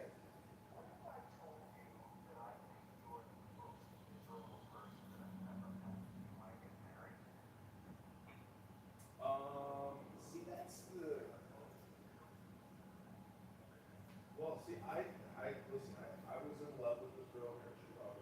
She had a great ass, pleasant enough, and I just looked at her. She got married, And I looked at the guy that married her, but then I also looked at the photos. The wedding is really a glorification moment for the parents. The parents get to come out and say, "Thank God, our daughter is married. Our life is fulfilled. We're so happy. We're so proud." And they come out and they do this. It's like a little game show. But what I'm trying to say is, if the participants, the man and the woman are getting married, are not actually happy, well, what they're doing is insanity. It's so stupid. They're putting on a show, and then they might get separated or get divorced, or they might be together but be miserable. Imagine being with a wife that poisons you, that secretly hates you, that wants you to die. Imagine, just imagine, and you're unaware of it even. Anyways, all I'm trying to tell you is, if you're already stooping, guess what? She's already your wife spiritually, universally. So, um, I don't know. I mean, I'm like a polygamist in the sense that I have 150 ex-wives, and currently a wife, but I had a wife last weekend. I had two wives last weekend, but this past weekend I had nothing. So it fluctuates, my friend. And if you take the fluctuation out of your life, you're gonna need to replace it. So Don't you want to get married? my friend, the purpose of life is to get married, but you see, the problem with a lot of weak-minded people or women is they think that marriage is a double entendre, triple entendre. You need to get married to God, and that's what women need to do as well. But a lot of women that are not married to God will never get married in the real world, and they will be single in the 30s, 40s, 50s. You can see them on Hinge or Bumble or Tinder right now. There's thousands. And they'll never be married. They will never be with a man. They will live alone and die alone. And that's not the worst thing in the world if you're still happy, because see, sexual gratification is like flowers. It comes out of the ground, out of nature when you least expect it. So the thing is about your relationship is, during your hours with her, is she pleasant? Does she make you feel good? Does she say nice things? Like, you can really judge a person by what they say. If she's a negative Nancy, constantly pessimistic and highly annoying, well, then you know what? She might be a hap. She probably is a hap. Most women are haps. She's a hap. She might be a hap. That's the terrifying. That's the terror. That's terror. That's terrible. Problem. You look around and you realize, wait a minute, we've been together for 8 years. You're a hap. Well, you're a total hap. But the you're thing. A hap. I never knew it, but if I never noticed, this is the problem. You are a hap. Listen, do yourself a favor. Do yourself a favor. Go to the gym, and go up to a pretty girl and say, "Hey, I'd like to introduce myself. My name is Zach. I'm in a relationship with a woman that I'm not necessarily happy with, and I'm beginning to think maybe I should test the waters and find out, what it's like to ask a girl out on a date again. And I'm wondering if I could, take you out for coffee." And then, see, your problem is because you've been in such a long-term relationship, your dating life. Right, I'm out of practice. You're totally out of practice. You don't know, but I'm also retarded because, that's why I'm saying take my advice with a grain of salt, because I am stupid and retarded. Right. And for example, this is how stupid I am. I want to get laid bad, and when I have a beautiful woman in my hands, which is just like, we were clicking, I don't even pursue and ask that girl to come back to my place because I'm having such a good time. And then she slips out of my hands, and I'm like, what? And then in hindsight, I'm like, dude, I'm fucking retarded. I could have laid that chick, and instead, I just let her walk. I just let it end. I'm like, it fizzle out. I'm like, why didn't I escalate it? Why didn't I say, hey, why don't I take you back to my place right now, and we're gonna have another drink and a good time, But I didn't say it. You were talking at the bar and then let her go. Yeah, and I'm just retarded. So that's why I say, even if you want to get out of your relationship and then you start pursuing and dating again and blah blah blah, you may find out that you're also fucking retarded, and then you'll say to yourself, "Fuck, I had a chicken in the hand." Who? You talking about Free Palestine Nora? Oh my God, dude. I mean, bro, I'm just joking. She's in the audience. Oh, she is. I mean, yeah, she's a beautiful woman, but culturally, I think we're just too far at odds. But again, it's like she's one out of She's a the. Catholic. She's a cat. She's the She's. world's first Catholic Muslim. I just like complimenting her because I want her to be happy, and I'm sure, and I know for a fact that she could meet a quality man that she could be in a relationship with. But it's my opinion that most people that are not in relationships are actually very highly annoying people, but also extremely lazy. Because all of my friends that are like wingmen to me, or we go out or whatever, I say, show me your hinge. Let me see your hinge. I look at their hinge. They have all these matches, and they don't even communicate with them. I'm like, fuck you. You are fucking lazy. Fuck you. Like, don't ever, ever, ever tell me or complain or say anything negative about your love life.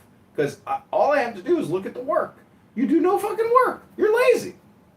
You might be a very lazy person too, so be careful. If you get out of this relationship, you may find out, oh fuck, I am a lazy motherfucker when it comes to love.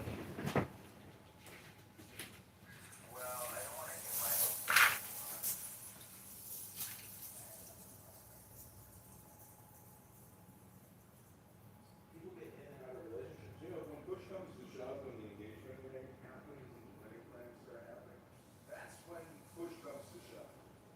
That's when you know you're really in it, you're ready to get out of it. And then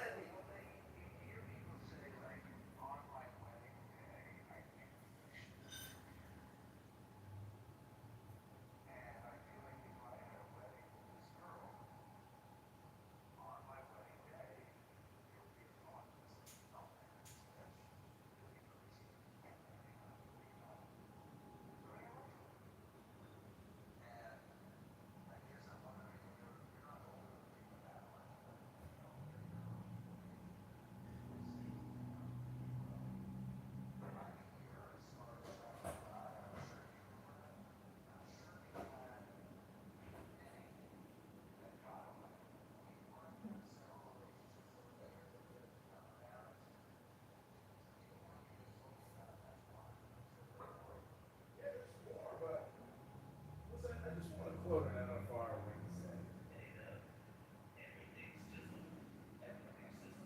one night stand, nigga. Everything's just a one night stand, nigga.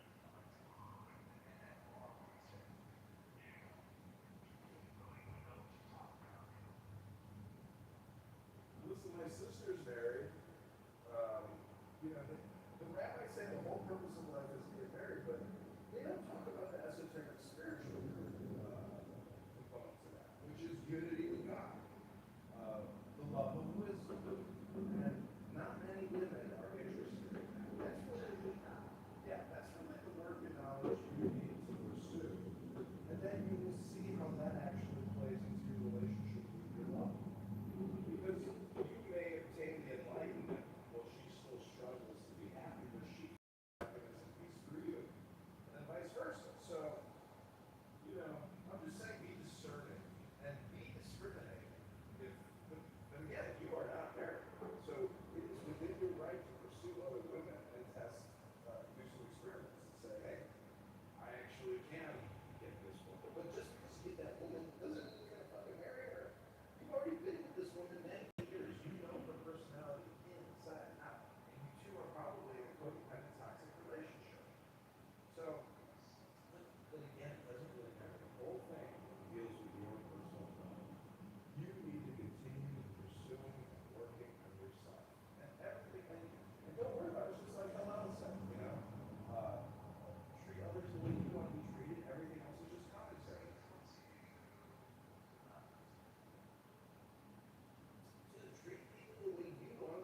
he's a very good example.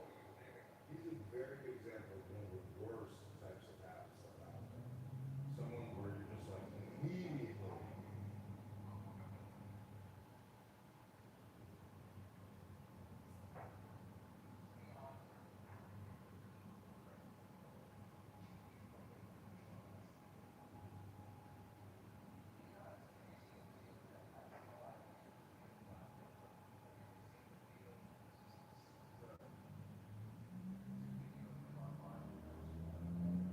Oh, you've seen that? I haven't seen that. But anyways, yeah, I would just say that, like, you know, your love life is very important. Your sex life is very important. But also,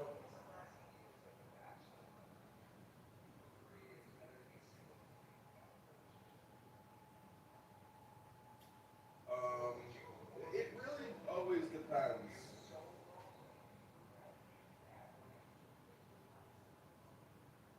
Well, this is the, you know how they say that the 357 is like the great equalizer? Well, with women, money really does buy happiness. Because if you are lonely and you want a play toy that moves and is fully automated, what you fucks with, guess what? Women can be all. That is it's kind of a, it's a negative thing to say because it's kind of anti-love. Well, okay. Well, then what I'm trying to tell you is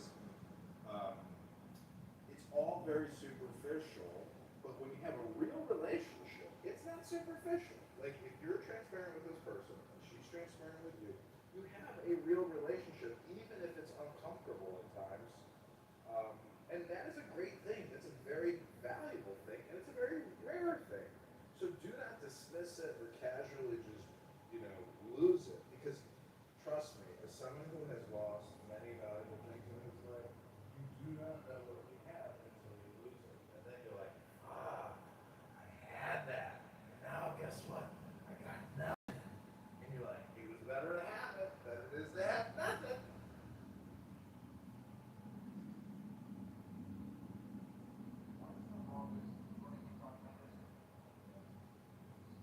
No, we can't. I'm taking a break. I gotta head out of the house real quick.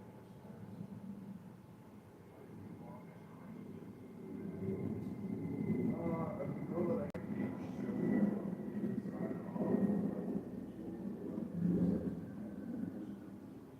She married her neighbor and also kids with him.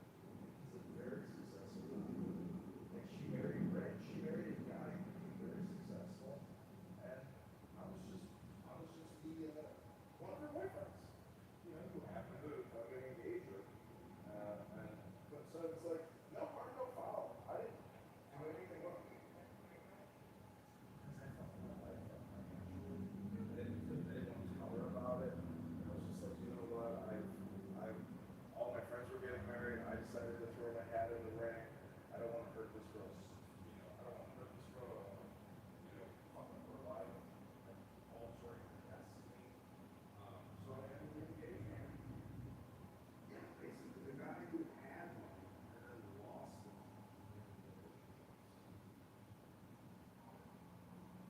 It really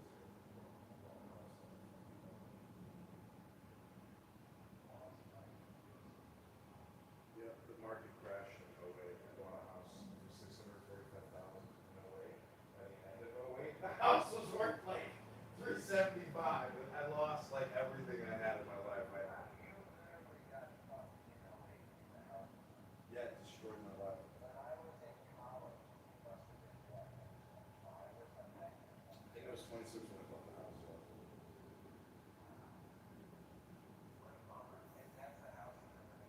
No, this is a new house that I bought. And guess what? They have sued me. They sued me for the value of that house that I lost in the foreclosure. And they've garnished my wages. They've stolen my bank accounts. Like, that is forever. It never goes away. They can resurrect it and refile it in court. And like, I thought I was clear because my credit score is perfect.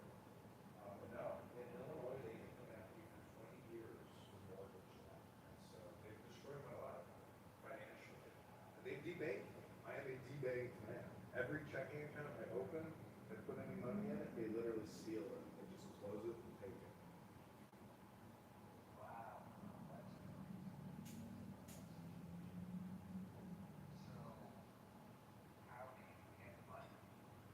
They can't take my VA money, my disability money from the army. No, it goes into the checking account. Those funds they can't take. Anything else that comes in, they can take. What about the rent? Aren't you like renting? No, that's like direct. It's 1-to-1, so we're gonna go through the bank. But anyways, the point is, you know, you're sitting on a conference call talking to a random fucking highly elite person who's a fucking retard and say, should I get out of my relationship? And I'm like, bro, are you even in it?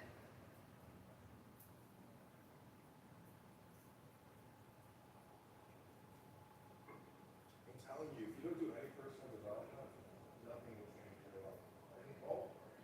Oh, really? Send me a link if you're reading a book.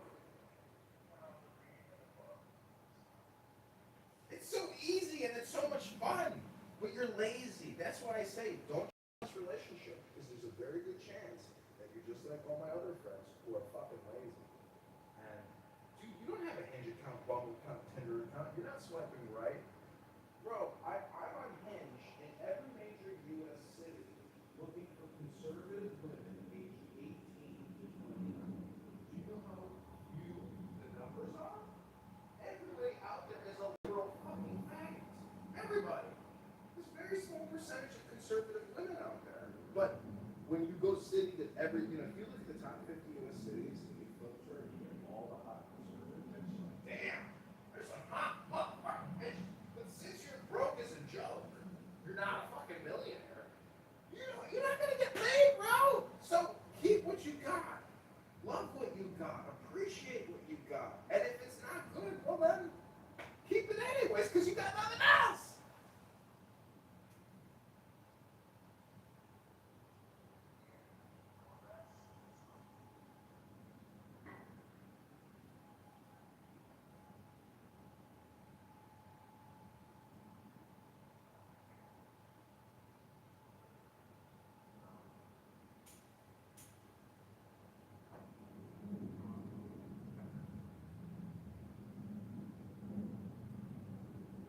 Nora, do you want to say anything?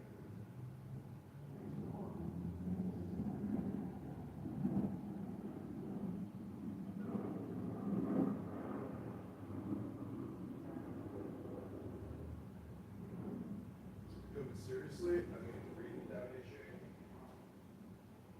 make a recording of yourself reading down a chain, make a priority this month, and send me a link to where I can play. You'll have to prove to yourself and to me and to others that you can focus and concentrate your mind and read a fucking book. Yes, but I say you need to create, you need to film. Just take your fucking camera and hit that fucking record button with a video and record yourself or a book or a picture. You have to become a filmmaker. You have to become a video creator. If you don't, you're fucked. You can't compete. There's lots of losers out there that got dreams, but they don't have videos to support their dreams. They just don't. And it turns out. Yeah.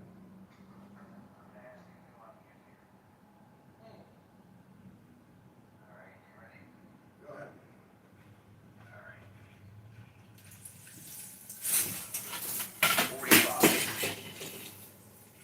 True perfection seems imperfect, yet it is perfectly itself. True fullness seems empty, yet it is fully present. True straightness seems crooked. True wisdom seems foolish.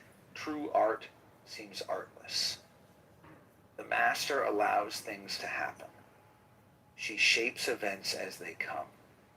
She steps out of the way and lets the Tao speak for itself. All right, I did it. You there?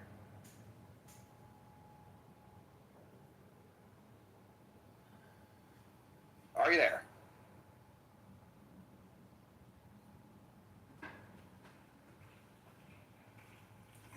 just have a heart attack? Yeah, I'm here. Sorry, I was in the other room. But see, you're not actually doing it. You're doing what you do, which is use my publishing. I am doing. I'm just going to give you the instruction. No, hang on. Hello? Hang on. Hang on. Whoa. I'm uploading a video. I'm going to make another one. I'm doing John Kitover. I'll do another one. You want me to make another one? I'll do another one right now. I'm going to bang out another.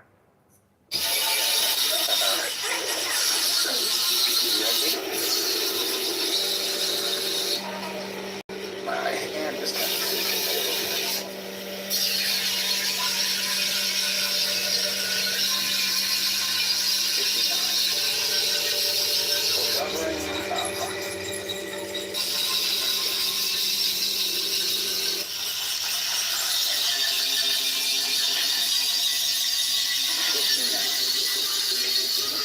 governing a country well, there is nothing better than moderation.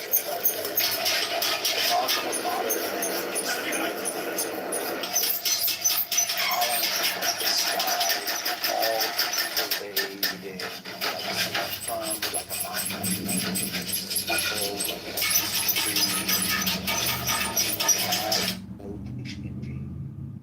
Here's another pretty cool gun out of my collection. This is actually one of my favorites.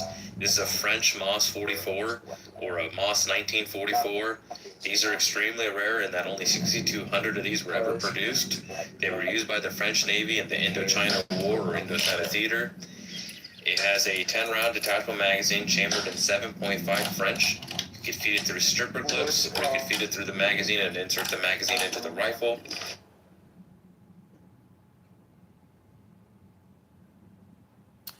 Excellent work. Princessia, welcome to live streaming rooms that John Kitover is blocked from. Good, How are you? good afternoon. Hello, good afternoon. How are you in there on your Anon accounts? John, you better be happy. This is a. Something's happening right now. I'm on a hand job right now for 2 years. Really, I've been giving myself a hand job that John urged me to give myself. Did you just say that? You know what? Did you just. Hang on, it's uploading.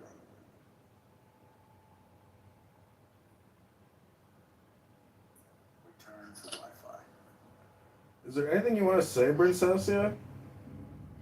What is that? Copy link. Copy link. Can you hold my Your hand? post is under review right now. It can't be shared right now. Post is under review right now. It can't be shared.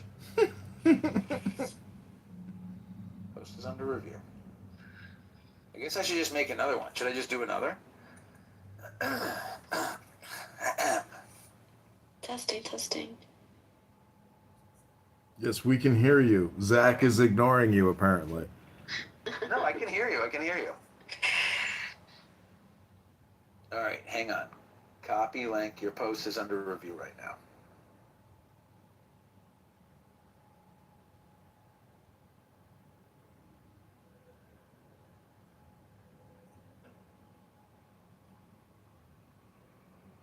"26.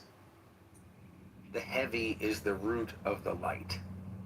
The unmoved is the source of all movement. Thus, the master traveler. Fuck. We gotta do it over. Do you ever do it over? You ever fuck up, or you don't? You just do it live. You just do. Well, when I use YouTube, I do shorts, 3-minute ones, and I just keep going. If I fuck up, I just keep going. Yeah.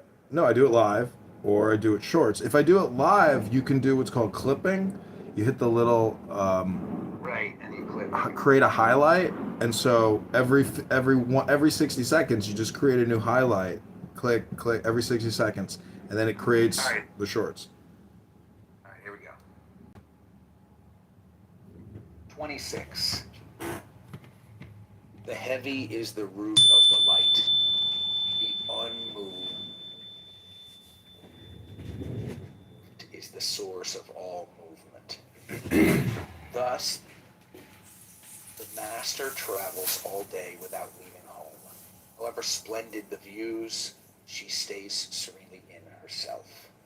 Why should the lord of the country flit about like a fool? If you let yourself be blown to and fro, you lose touch with your root. If you let restlessness move you, you lose touch with who you are.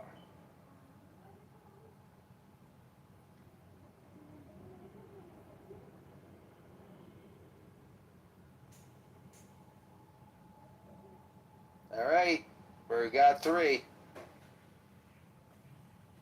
We're doing it out of order here.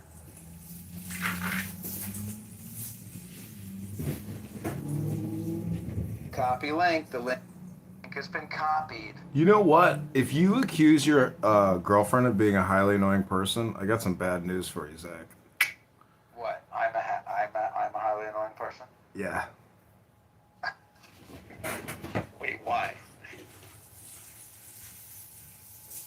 I thought you don't have a girlfriend. I don't really. Kind of already pulled the trigger here. Yeah, you've been cheating on her with the girl online.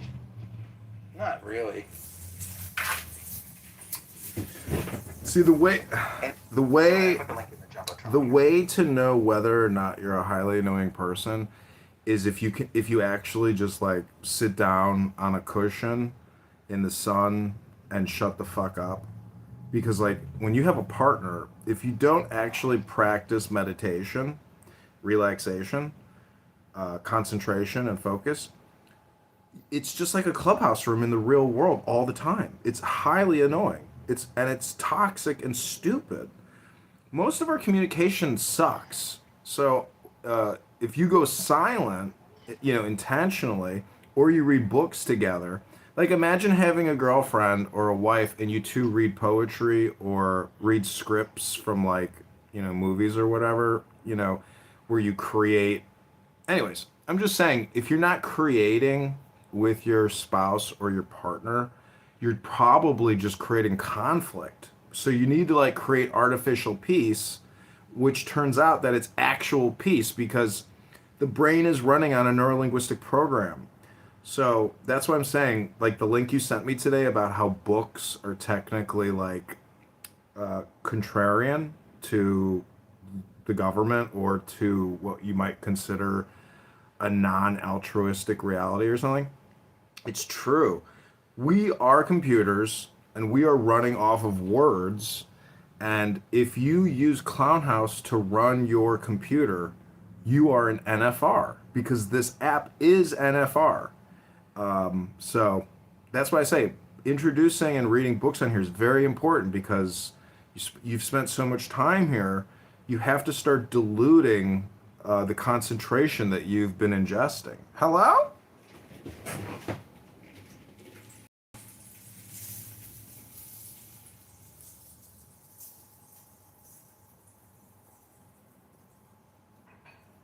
All right, well, I made 3, and I'll do more later.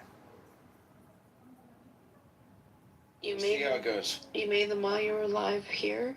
I just did it. I put the link in the Jumbotron. Jumbotron. Jumbo.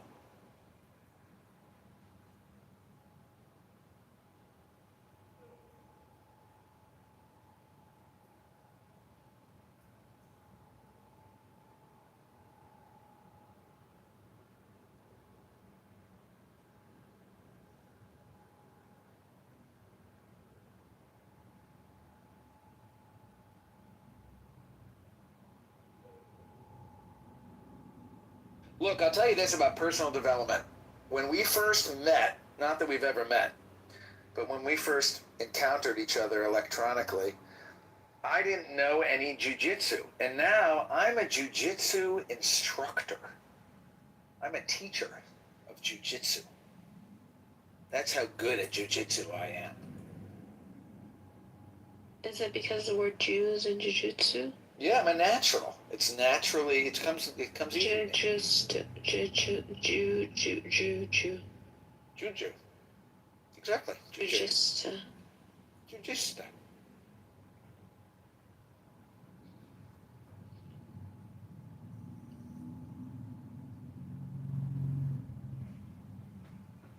Kitover is trying to get his 20-year-old back. John, you can't say I never made videos. Now you got to say. Now you just have to say I have to make more videos. Oh, interesting. So You you've changed reality by changed by reality. doing a little work. You read a book. It's so fast, isn't it? Right. The world is now changed. We're in a new universe now because of that. Wow, all your complaints have been retarded. And you've proven beyond a reasonable doubt that you suffer from highly annoying person syndrome. And I'm happy as your friend to congratulate you on your first step toward unfucking your retarded brain. Congratulations. Congratulations. That was good. I think it would be good to read the Tao Te Ching on live online. And maybe I'll do that more. Just bang a couple out. You know what's funny is there's a guy on here named Heronstone, and he's like an Alan Watts Buddhist kind of guy, but he's super pessimistic, and he thinks America is going to dissolve, that all world governments are going to dissolve. He's got really like apocalyptic visions, and so he told, I come in there and I pester him, but not to me. I'm not pestering him. I'm actually just like trying to reinforce some of his ideology. But what's so funny is like I was in there a couple months ago. He's like, "Oh, I wrote you off." He's like, "I already wrote you off." He's like, "Don't." What does that mean? Meaning like, don't bother even communicating with me anymore. I've written you off. Fuck you. And so, like, I just wanted to tell you that I had also written you off, but today you proved me wrong. There you go. Proved wrong. Slightly less highly annoying.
No, I was looking at my one of my friends from Twitter that I knew from like old Twitter, his TikTok. I don't know how he keeps getting these beautiful women. He's always like landing beautiful women. I did land this really hot 20-year-old and 30-year-old 2 weeks ago. And it's amazing how... Yeah, when it rains, it pours. But I will say that she was a super... she was a shap, super highly annoying person. And I think ultimately it was just like, I want to buy this, I want to buy this, I want to buy this, I want to buy this, I want to buy this. I'm like, whoa. I'm like, I'm not taking you shopping like nonstop. You've got to go buy your own shit. I think you should go back to her, and I think you should marry her. Well, I was gonna text her after 10 days because she became such a highly annoying person that I stopped communicating with her completely. Because the problem with telling a woman, "Hey, I'm gonna be your sugar daddy and buy you whatever you need or want," is that frames the whole relationship around that entire communication. And it instantaneously creates a toxic relationship. And it's so annoying from the perspective of a person, that wants to have a loving relationship, that it's not a relationship. It's literally buying someone's body, hopefully, but there's no real relationship there. It's totally artificial.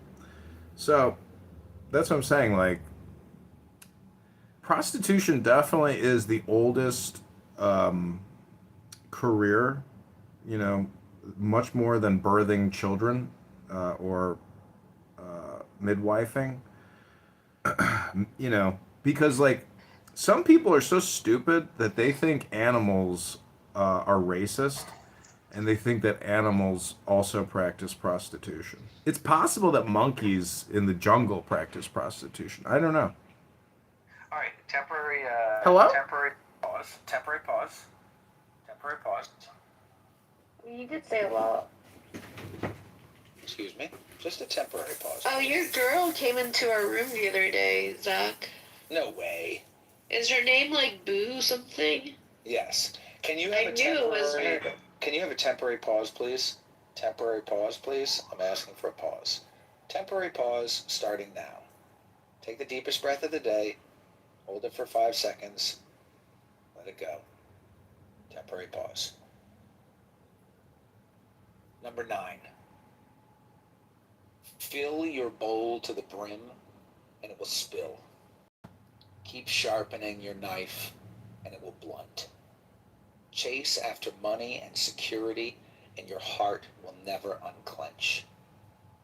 Care about people's approval and you will be their prisoner. Do your work, then step back. The only path to serenity. Thank you. You may continue. You may continue now. So wait, room, what happened? Hello?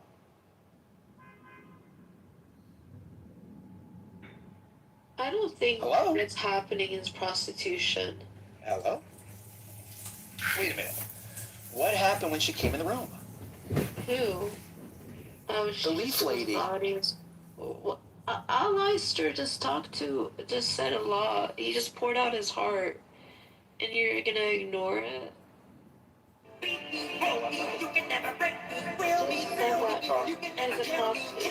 he was prostituting.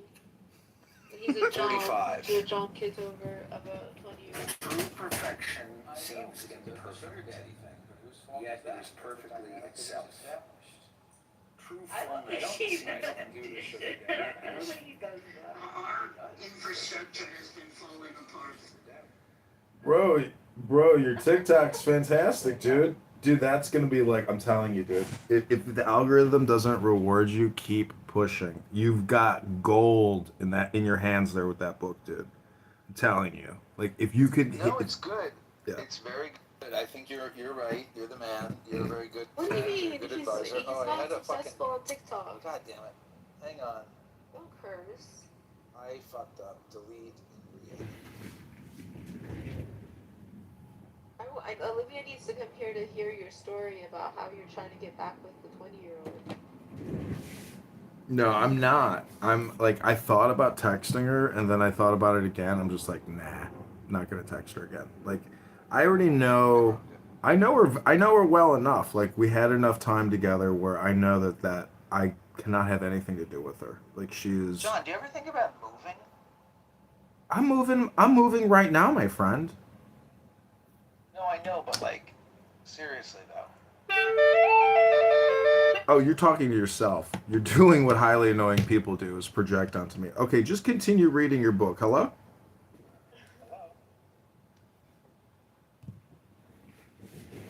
Some water.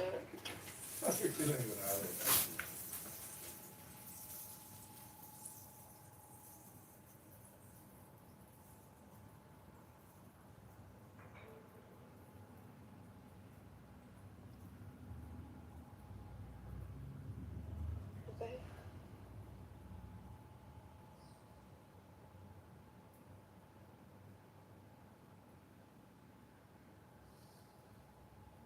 What are you doing, Zach? Just posting stuff on TikTok?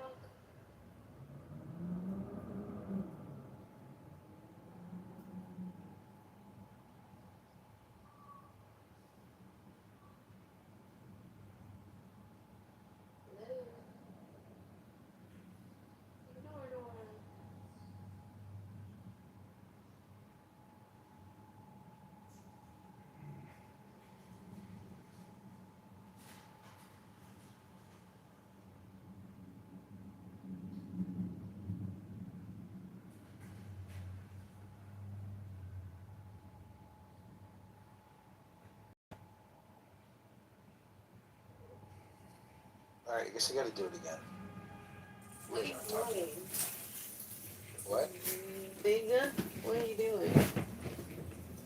I got to reread this thing because it didn't work. Okay.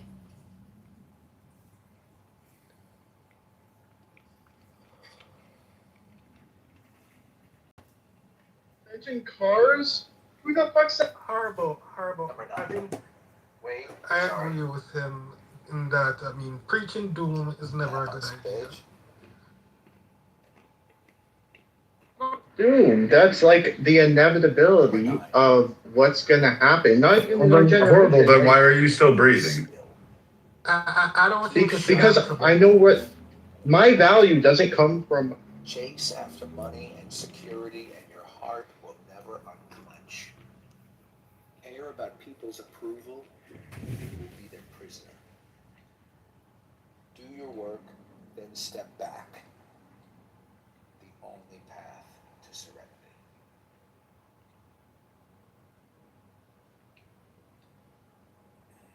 All right, there. You may continue.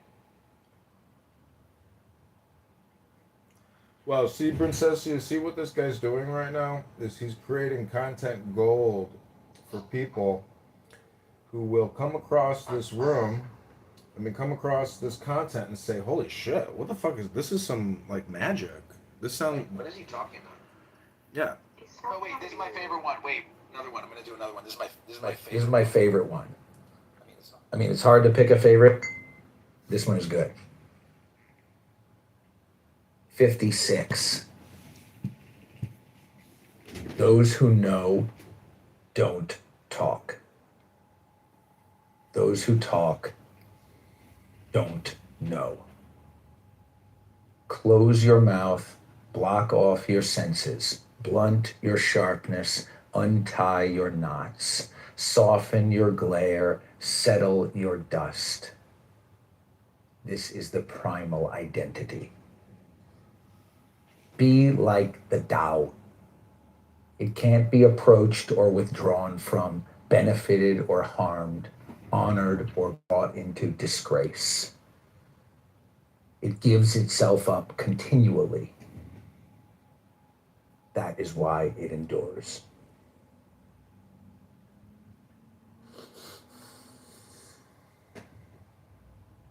All right, continue, please. That's 56.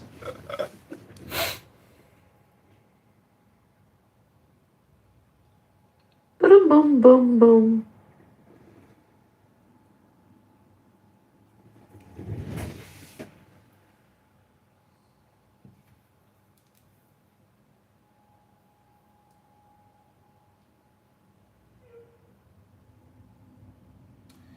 See, Nora's response of boom, boom, boom, boom, boom, which means that she didn't even think about what you read.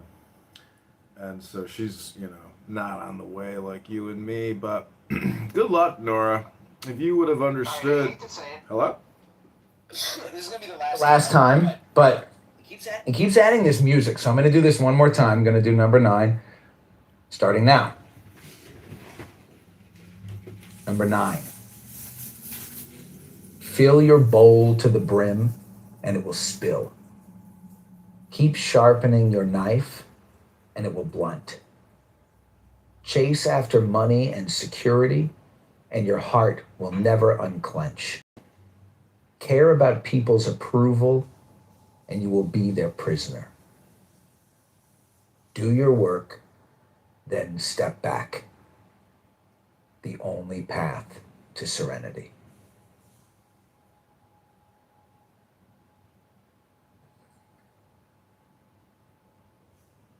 All right, see, it keeps wanting to add this music.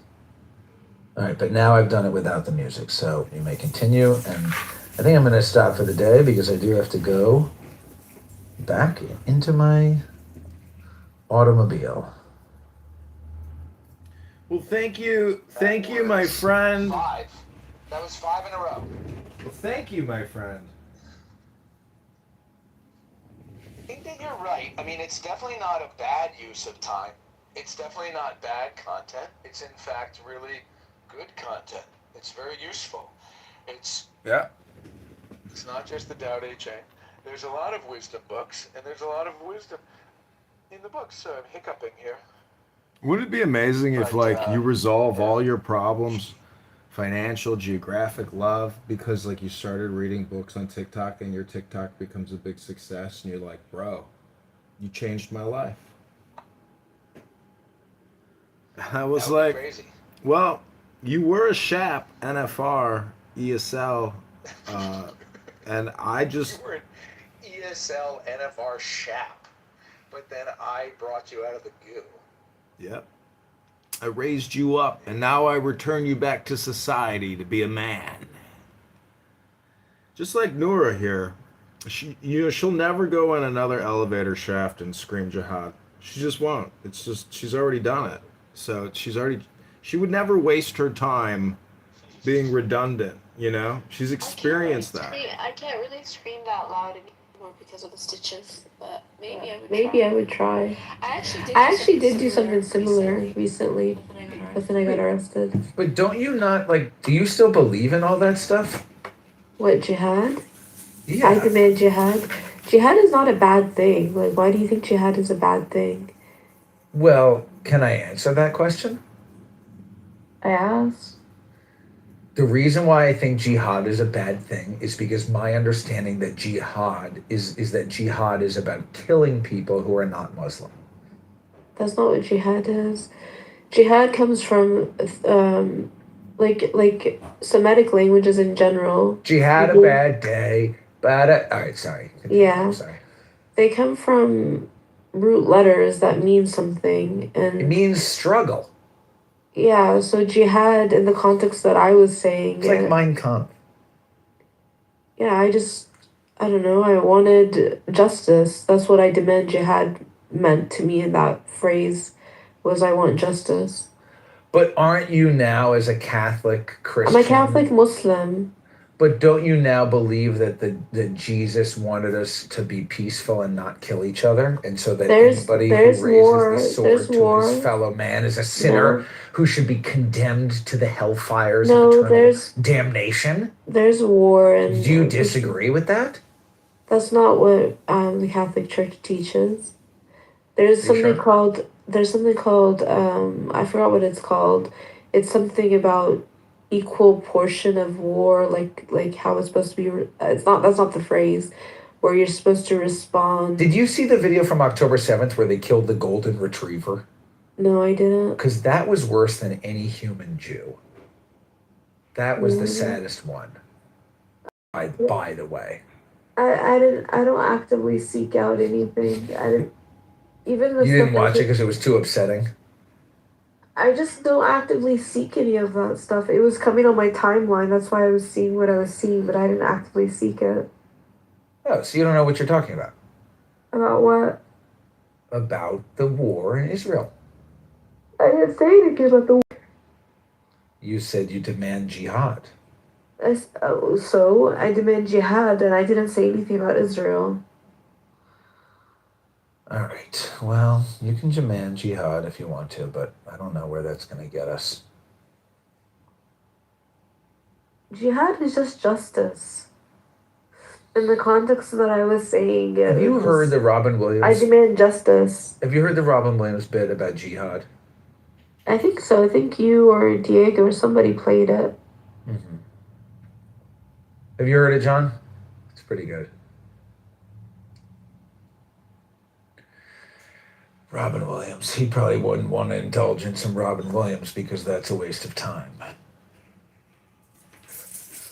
But you know what they say? Every being in the universe is an expression of the Tao, including Robin Williams. Oh, are you not Tao- Jewish? You're Taoist? I am a Taoist. I'm an ancestral Jewish Taoist. You really believe? Hey, I just want to say that Noura, you are low IQ, unfortunately.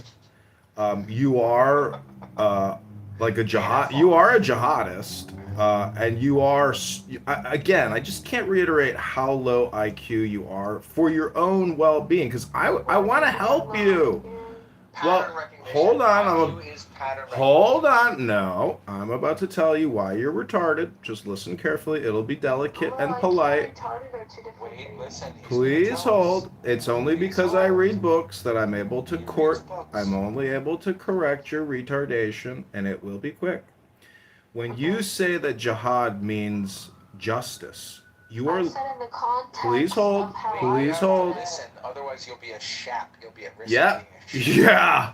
And we know you are a shap. Don't be low IQ. Please hold. You're both being shaps. Okay? It's just 3 words I need to get out. It's not just justice. It's also truth and peace. So when you say I demand justice, what you're really saying is I demand peace. So remember that, retard. I'm complete. No racist police. No, justice and peace is jihad mixed with truth. So you need justice and peace. Jihad. Justice with peace. I'm just saying, okay, jihad means a struggle, right? And they'll say that there's like a bigger struggle, there's a big jihad and then there's a smaller jihad. And the jihad of yourself is like the bigger jihad. But I'm saying the context of how I was saying it, if you like look at the context clues, clearly I'm saying it in this form of justice. Like, what is justice? And I agree, peace and justice are partners. So you need one for the other. So you need justice. Okay, so we finally have achieved comprehension. Because if jihad does mean struggle, that means you were struggling to comprehend. But now the lesson has been taught that without justice, there can be no peace. Without peace, there can be no truth. Without, it's like velocity equals distance divided by time, or d by t. So the position equals 1/2 AT squared plus v times time. See, you're not as retarded as. Also change the position formula in physics 1.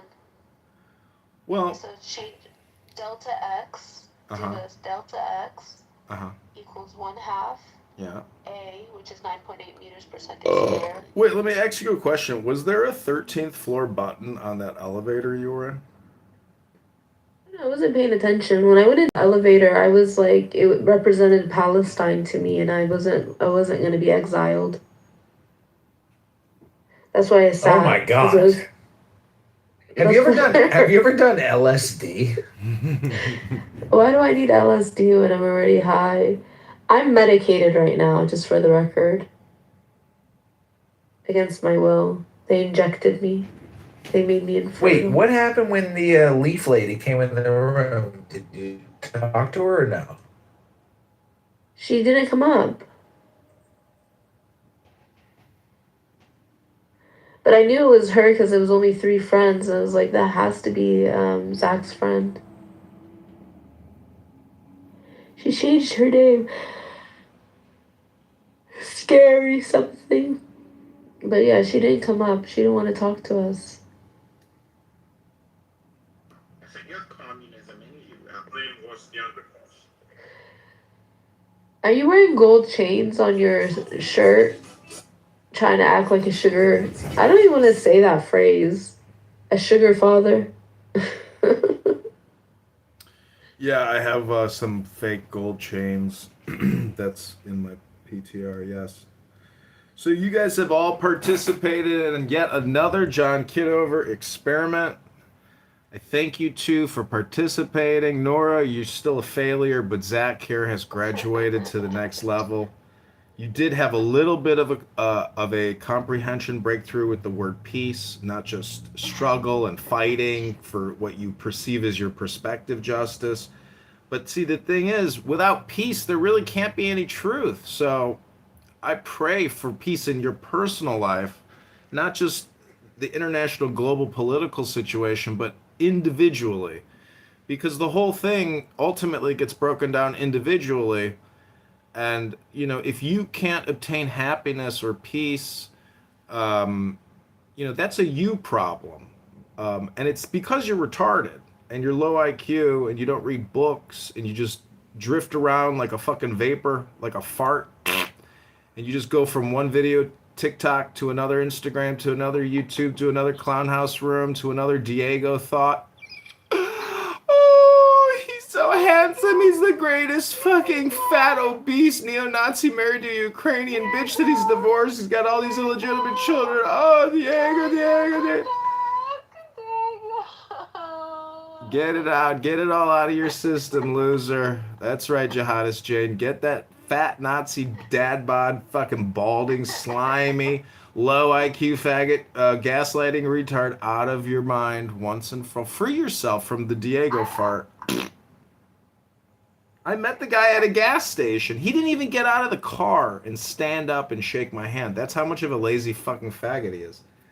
You know, when don't talk like that about when I'm in the presence of someone that I want to show respect to, guess what I do? I stand up and I address that person and I shake their hand because I'm a former military officer, a trained soldier on protocol, procedure, movement. Not like that fat fucking loser, slimy, anti-Semitic faggot retard who was helping people money launder. Literally in laundromats, helping people commit money laundering. I don't know what you're talking about. It's weird. Hello? You don't know Robert Taylor?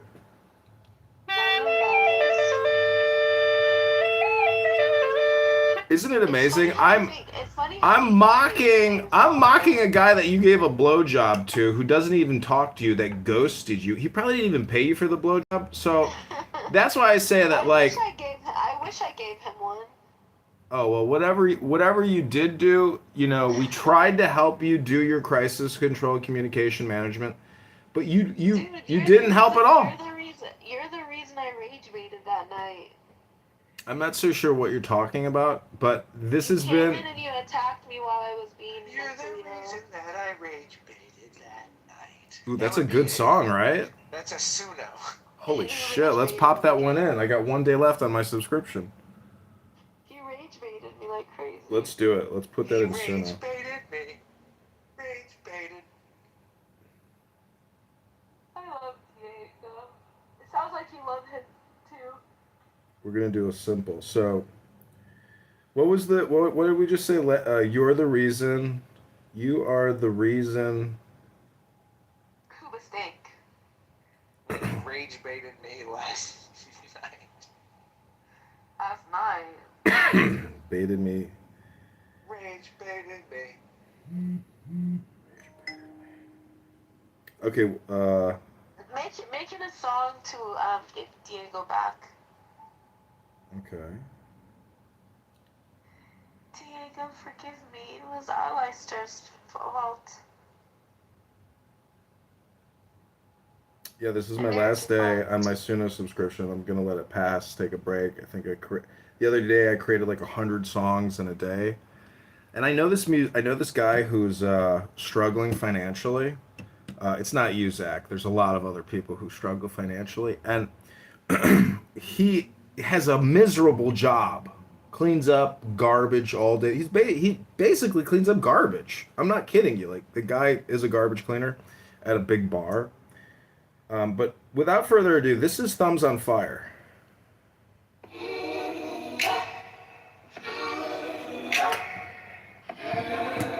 This is inspired by Nora Bandura, who I rage baited.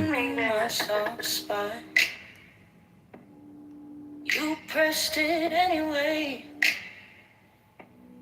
Sent that little spark and stepped out the way.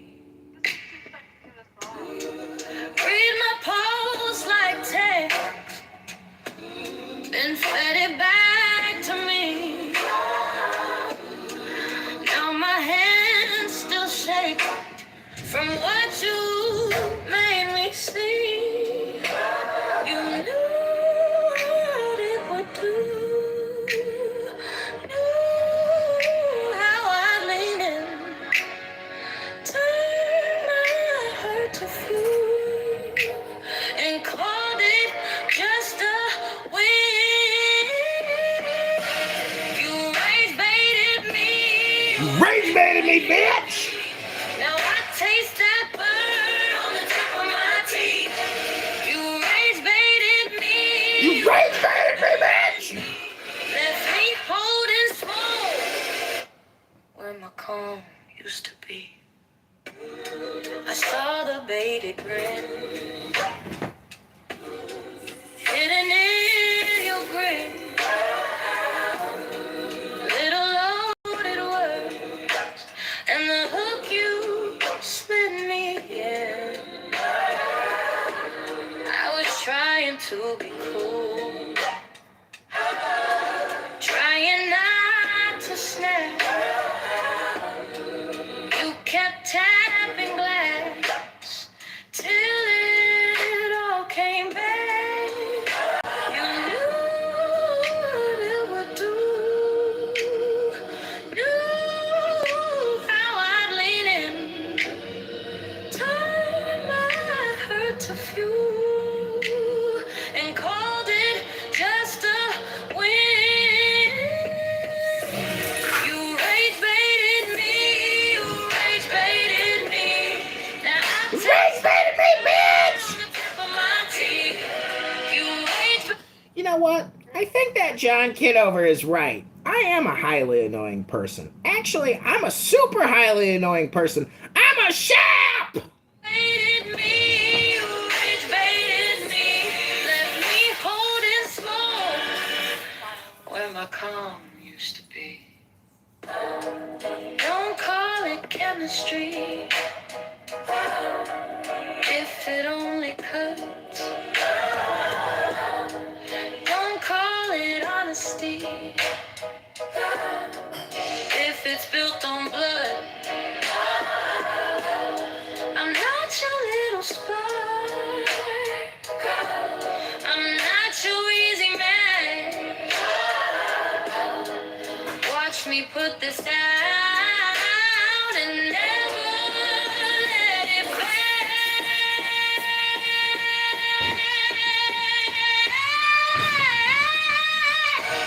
You rage baited me. You rage baited me, bitch. Now I taste that burn on the tip of my teeth. You rage baited me. You rage baited me. I can feel the door shut soft inside of me. Rage baited me, bitch! You know what you did? You rage baited me, bitch! You are a highly annoying person. You rage baited me, bitch! Hello? This is another John Kitover banger. This is version 2 of Rage Baited Me, bitch. This song is inspired by Jihadist Jane, a retard who's wasted a lot of time running her mouth on a conference call app known as Clown House. Noura Princessia Bandura and her fat dad bod lover, the Nazi faggot retard Diego! Read my post like text, then fed it back to me. You are a highly annoying person, it's a fact. From what you made me see, Your position, political ideology. know how I lean in, turn my hurt to fuel and called it just to win. You rage baited me. You rage baited me, bitch! You rage baited me. Now I taste that burn on the tip of my teeth. You rage baited me. You rage baited me. Left me holding smoke where my calm used to be. I saw the baited grin hidden in your grin. Little loaded words and the hook you slid me in. I was trying to be cool, trying not to snap. You kept tapping glass till it all came back. You knew what it would. All right, that's another banger from the John Kitover band. My hypnosis experiment has been a huge success. I managed to get one NFR to read a very valuable book today. I got another crazy ideologically person and religiously ideologically just a total fucking dingbat, but a nice person. But nonetheless, she has accused John Kitover, Chicago mayoral candidate, of being a rage baiter. I am a masturbator, but I am not a rage baiter. I believe in myself. Therefore, I believe what I am saying is truthful, and that what I am saying will bring justice and peace into the world. No need to struggle. That's for losers. That's for the low IQ people who don't have the technology of concepts to guide them with truth, with justice, and with peace. So we don't have to struggle so much, if you know what I mean. Hello? Hello? Hello? Hello? Hello? Hello? Hello? Hello? Hello? Hello?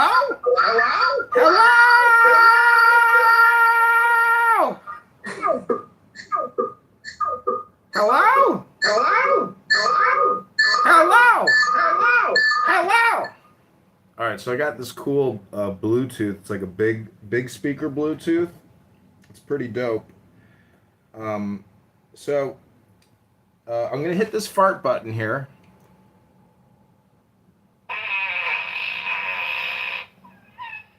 And just remember, anytime that you have any anxiety, you know, if you're not breathing enough, if you're too mixed up with your thoughts and you're thinking too much and you're like, I'm a highly annoying person, I commit to the struggle.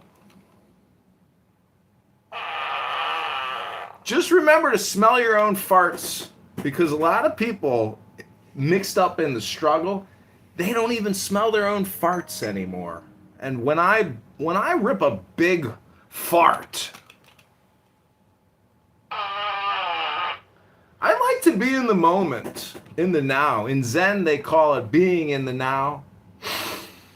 So I take a whiff of my own farts sometimes, because I think I've come to the conclusion that 80% of people walk around with shit in the crack of their ass because they don't even use baby wipes.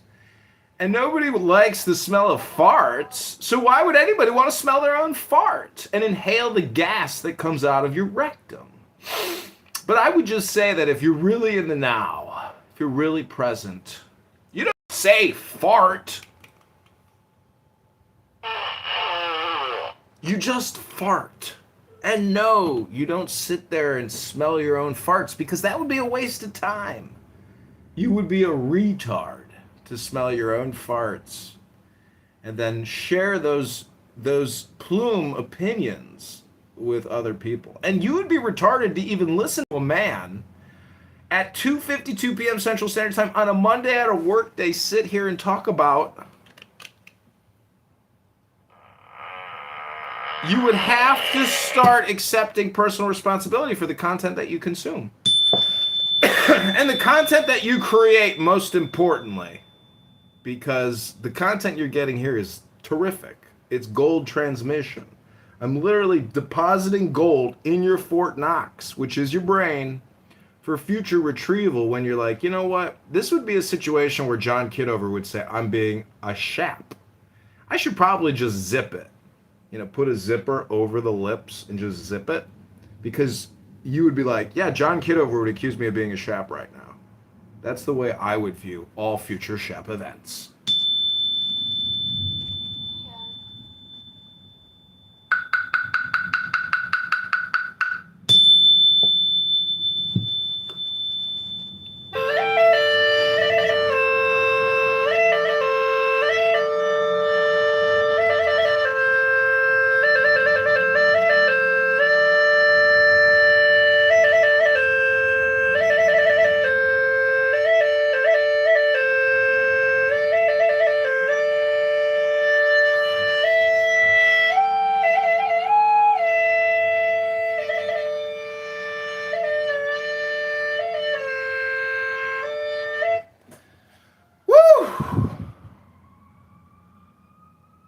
All right, any final comments, thoughts, ideas, or opinions? Jesus loves you. Jesus loves you. Jiu-jitsu.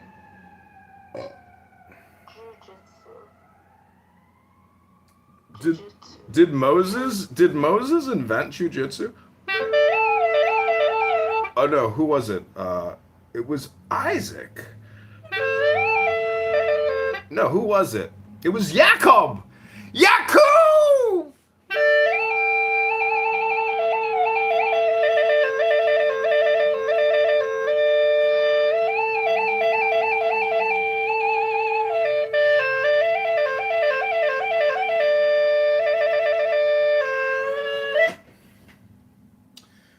For my final musical performance, I will be playing a John Kitover harmonica.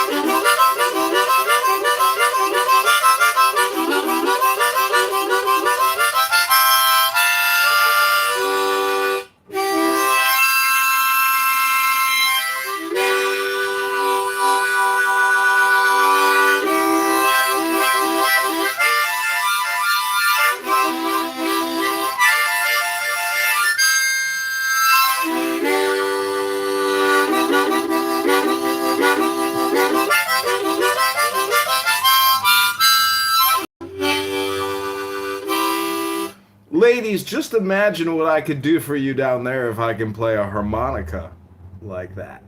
That's gross. We don't want to imagine that. What did the Shap say? Did the Shap say cringe? Let me get the projection detection system out real quick. Let me hold up that mirror real close to your face. Now tell me, what do you see? A scar. No, you see cringe. That's what you see. You see the cringe. Excellent final projection, Nora. Speaking of cringe.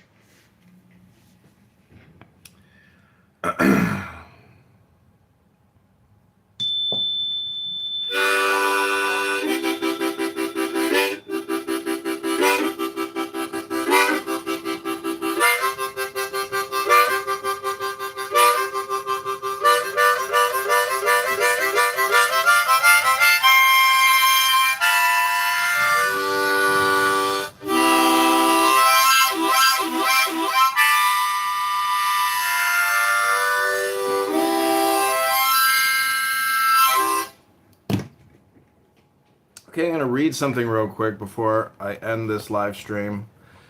This is called Psychic Development by John Kitover, a new MK Ultra program designed by the CIA, the FBI, and the NSA. These are examples and meaning of symbols. Number 1, ants, work and or activity, occupation or profession. If touching books, legal business or contract, a contract concerning work. Number 2, art card, masks, loot, ink, etc. The 3 arts are someone who has interest or talent in one of these areas. If touching on individual represents a characteristic of the individual. Number 3, blonde male. Light complexioned or blonde man. Use your touching cards and vibrations to identify the characteristic. Number 4, blonde woman. Woman who is blonde or light in coloring. Use your touching cards and vibrations to identify the characteristic. Number 5, blue birds. Happiness. Excellent card, strong control. If touches adverse card, neutralizes and moderates it. If touches ghost, sitter, very favorable. joy and happiness. Likewise, to ship card, money card, or books. Number 6, books. Legal, business, court action, or contract. Verbal or written. Pending or to come. Depending on position and surrounding cards. If this is next to heart with swan, love, and ring in box, proposal, denotes marriage. If books next to ants, a contract or agreement concerning work or activity. Number 7, box, gift. If next to flowers with cat, affection, denotes a gift given in affection.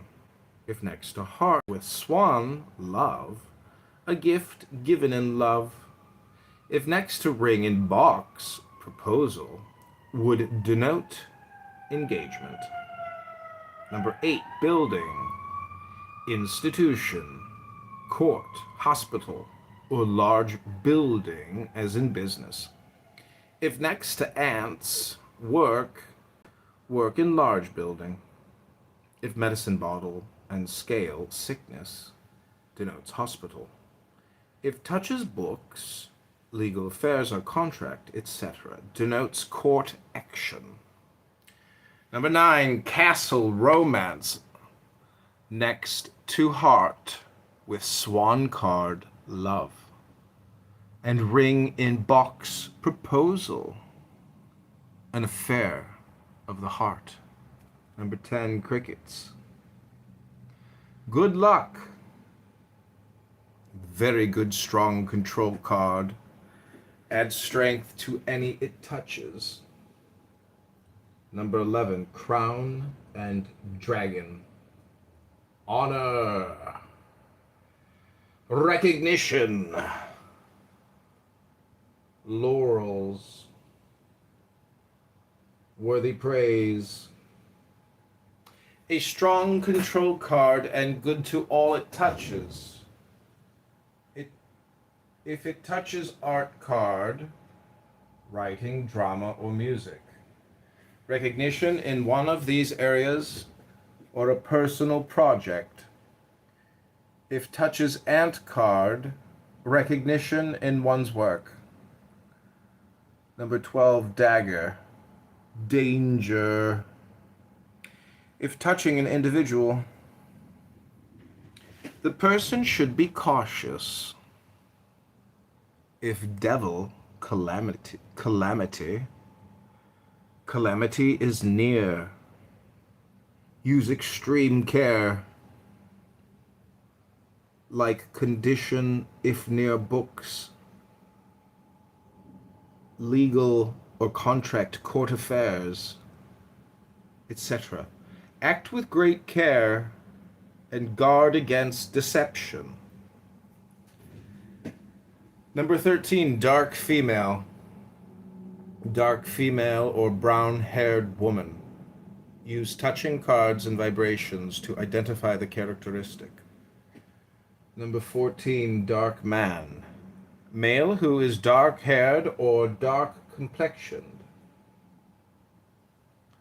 Use your touching cards and vibrations to identify the characteristic. Number 15, devil, calamity, the evil card, an adverse card.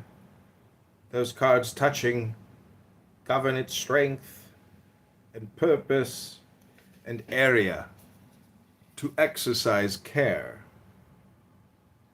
Number 16, dog, a trusting friend.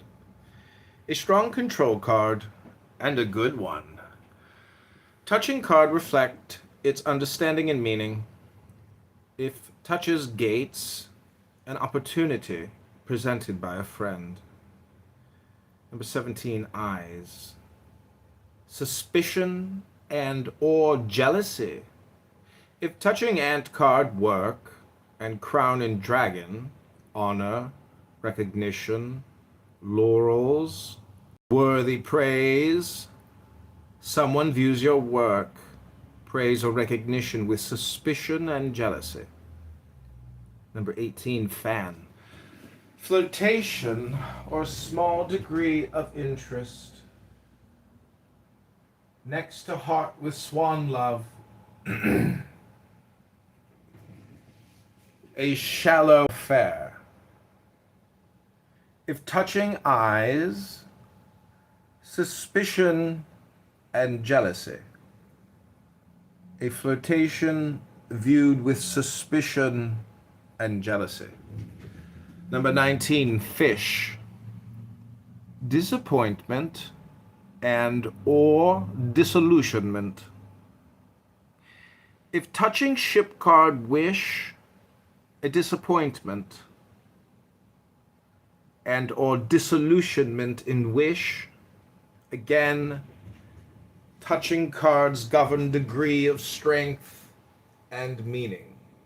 Number 20, flowers with cat, affection. A strong control card and a good card if touching ring in box, proposal. A proposal made with affection. 21, gates, opportunity. If touching large building, business, institution, etc., denotes opportunity for business.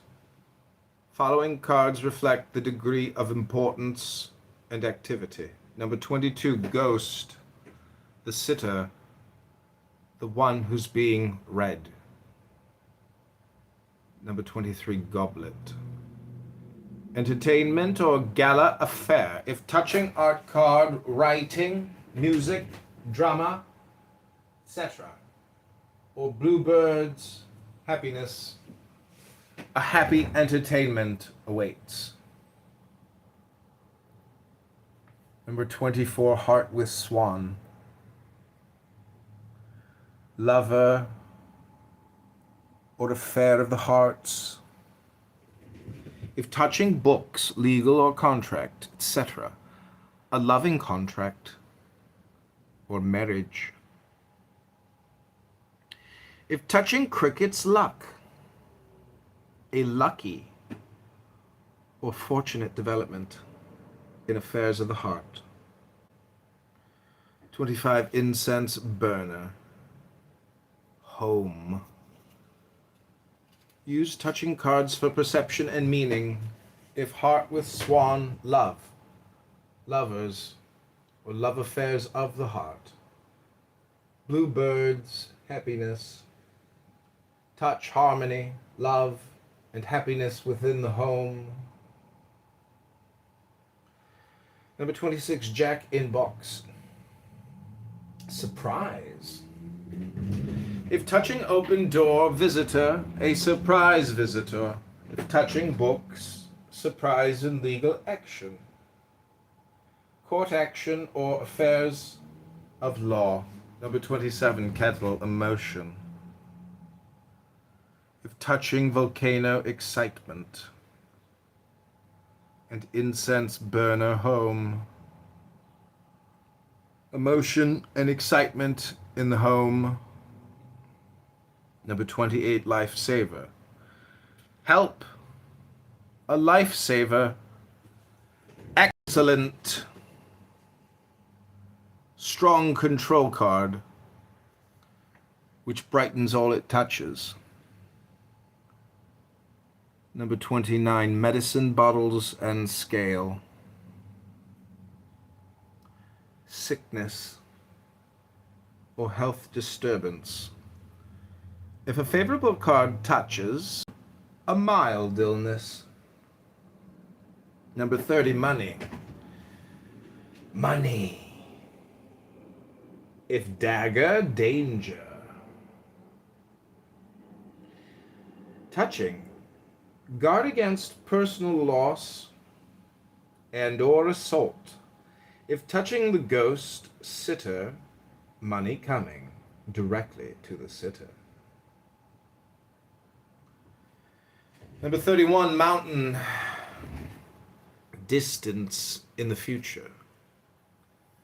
If preceding ship card, a delay in the sitter's wish.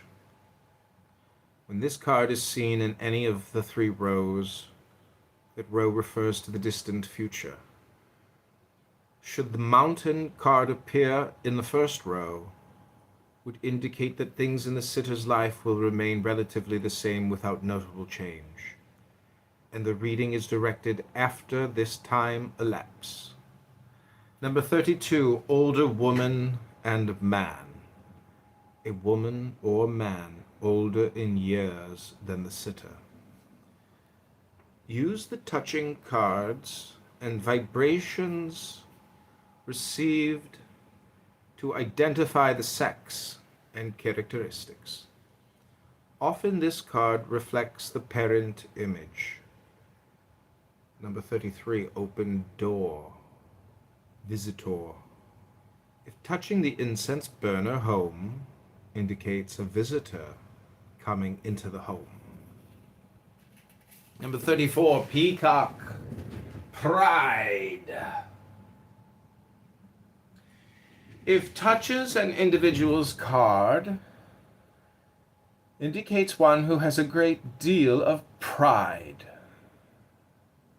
Pride being the identifying characteristic of that person. Number 34, pride, peacock. Number 35, rickshaw, travel or journey. If touching above incense burner, home, indicates travel into the home. If after incense burner card, indicates travel from the home.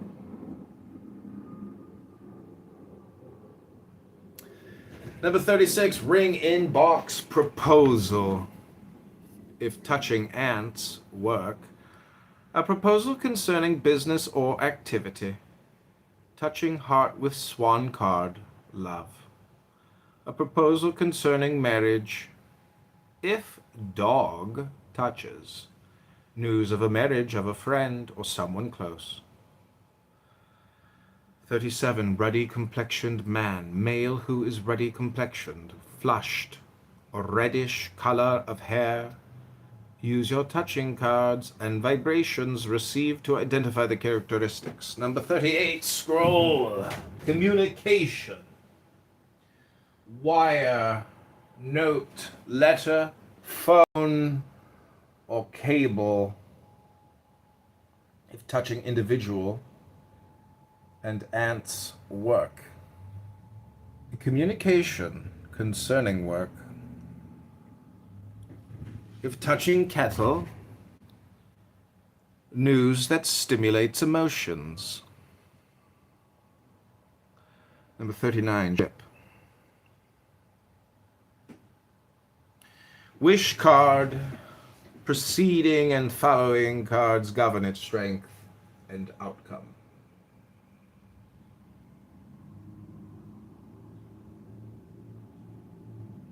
The row it is in indicates the length of time for it to manifest.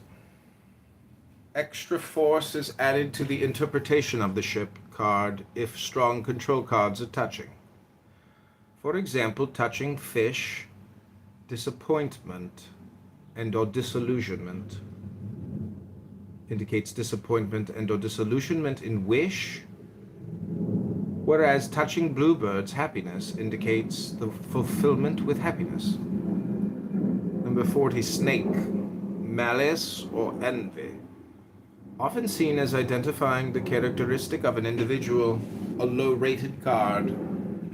If touching castle would reflect malice or envy toward a romance. 41, sunburst, success, best card of the deck. Affects strongly and favorably all that it touches. Almost certain success if touching the ship card, wish. Strong influence of good. Very positive If adverse card touches sunburst, it is neutralized. Number 42, table. Tete a tete. Discussion. Conversation. Meeting.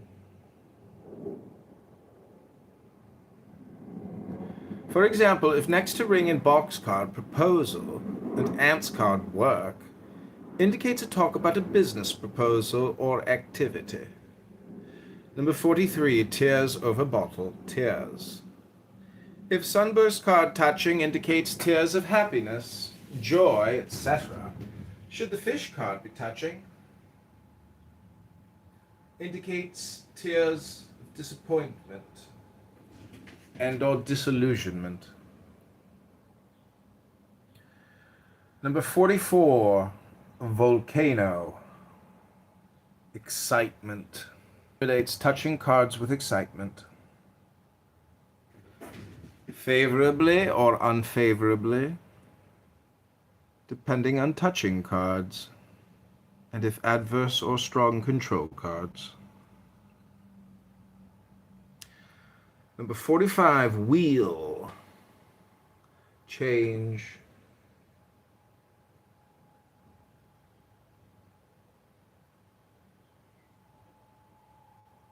If touching ants card work, change in work, touching kettle card emotions, a change in the emotions, change in the situation affected by the touching cards.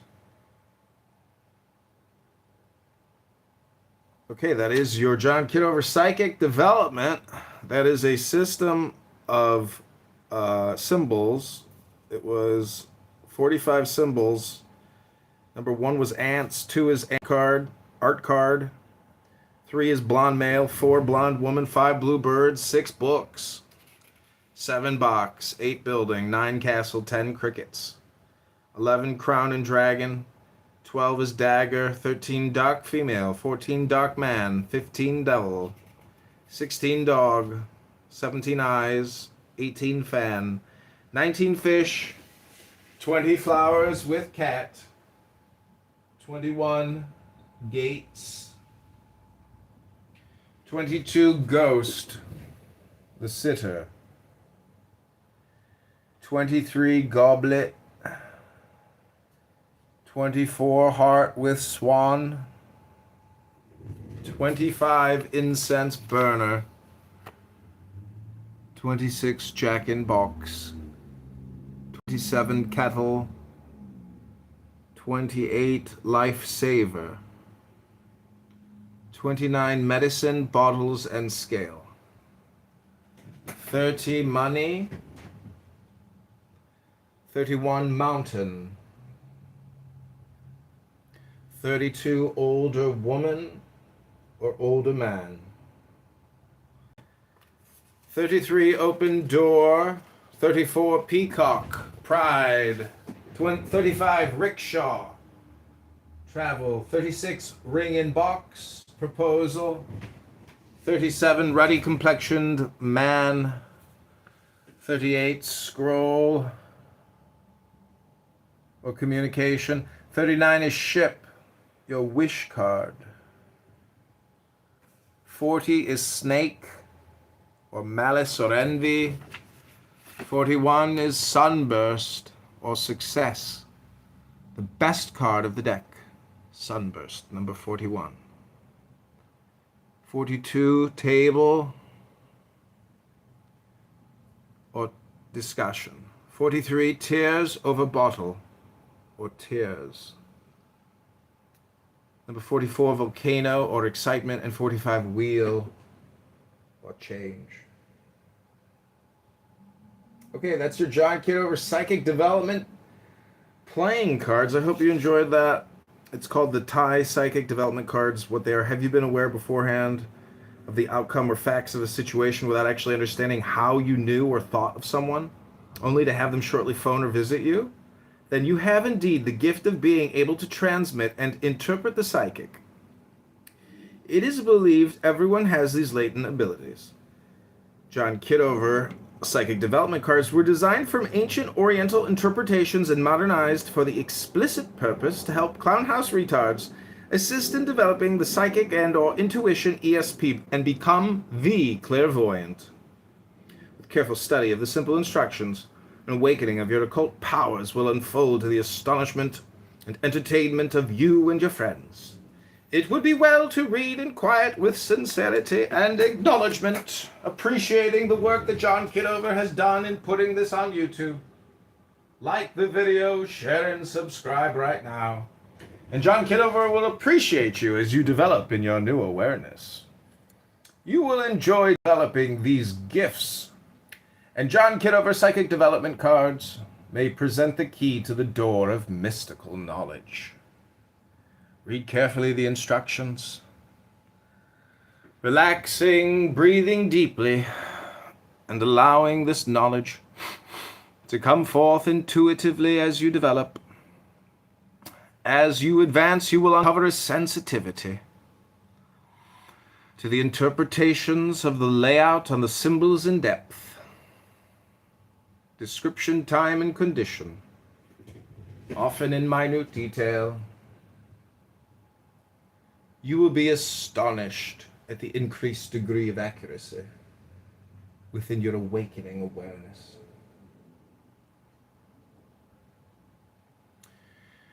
Enjoy, experience, and discover. The John Kitover Psychic Development Cards are indeed a unique personal experience into the mystical dimension of self. There are 45 John Kitover Psychic Development Cards. This is how they work. And on each symbol, and in the lower right-hand corner of each, a number to assist you in identifying the meaning of the symbol. Study the meaning of these symbols, and you will become easily familiar with them. For the most part, they are self-explanatory. Be relaxed, breathe deeply, and quiet in your body. Be still and study and learn the simple basics of your new discovery. John Kitover Psychic Development Cards are fun and exciting, and uppermost quite amazing to the dedicated clown house retard. Best results are obtained with controlled discipline in all instructions.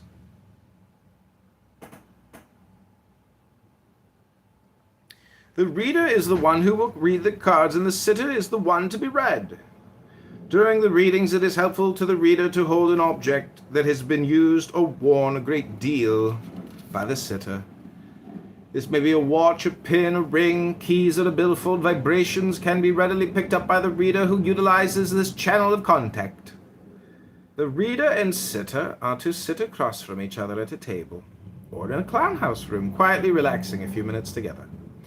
The reader, holding the right hand of the sitter, then repeats quietly 3 times, meaningfully, the following passage. Okay, Princess, here, repeat after me. I leave my mind open. I leave my mind open. Bright and alert. Bright and alert. To be programmed. To be programmed. For the work. For the work. Of creative intelligence. Of creative intelligence. Should any interruption occur during the reading, this process should be repeated. So repeat after me. Princessia, I leave my mind open. I leave my mind open. Bright and alert. Bright and alert. To be programmed. To be programmed. For the work of creative intelligence. For the work of creative intelligence. Proceeding, the sitter is then given the full pack and asked to concentrate on his or her wish. Shuffling the cards hand over hand only. Never cut or ripple the deck one into the other. This is extremely important. The sitter must be attentive to this action with sincerity and serious intent, not hurrying and with no disturbances. The full deck is then placed in the middle of the table, and the sitter places her hand on top of the deck and cuts the deck towards herself into 3 stacks, the first cut making the second stack, the second cut making the third stack. The reader then takes the first stack and lays the other 2 stacks aside, making certain they are kept in correct position of second and third stacks. Turning the cards upright from the first stack, which the reader has in hand, and starting from the top. She will place them in a vertical position so that the symbols are toward the reader, and starting from the top begins the reading. Pull these cards as an example and experiment with the following. Assuming the cards were blonde or light, female, a rickshaw, jack-in-box, incense burner, gates, wheel, sunburst, ants, which is light-haired female, traveling, a visitor, surprise, home, opportunity, change, success, business and/or activity. The reader would state, I see a light-complexioned or blonde woman traveling in a rickshaw, coming to your home with an incense burner as a visitor and an open door, which will be surprise jack-in-the-box. There is an opportunity, gates for a change, wheel. It will indeed bring success, sunburst, and business or activity ends. Adding to this, the reader would then say, whenever the sunburst appears, it is assured success, as this is the best card in the deck, having high value of control over anything it touches. The second stack is done in like manner as is the third stack, thus making 3 vertical rows upon completion of the reading. The first row is the immediate future, or that which has just occurred. Second is to come within a few months. And the third row represents the distant future. The only exception to the above is when mountain card appears.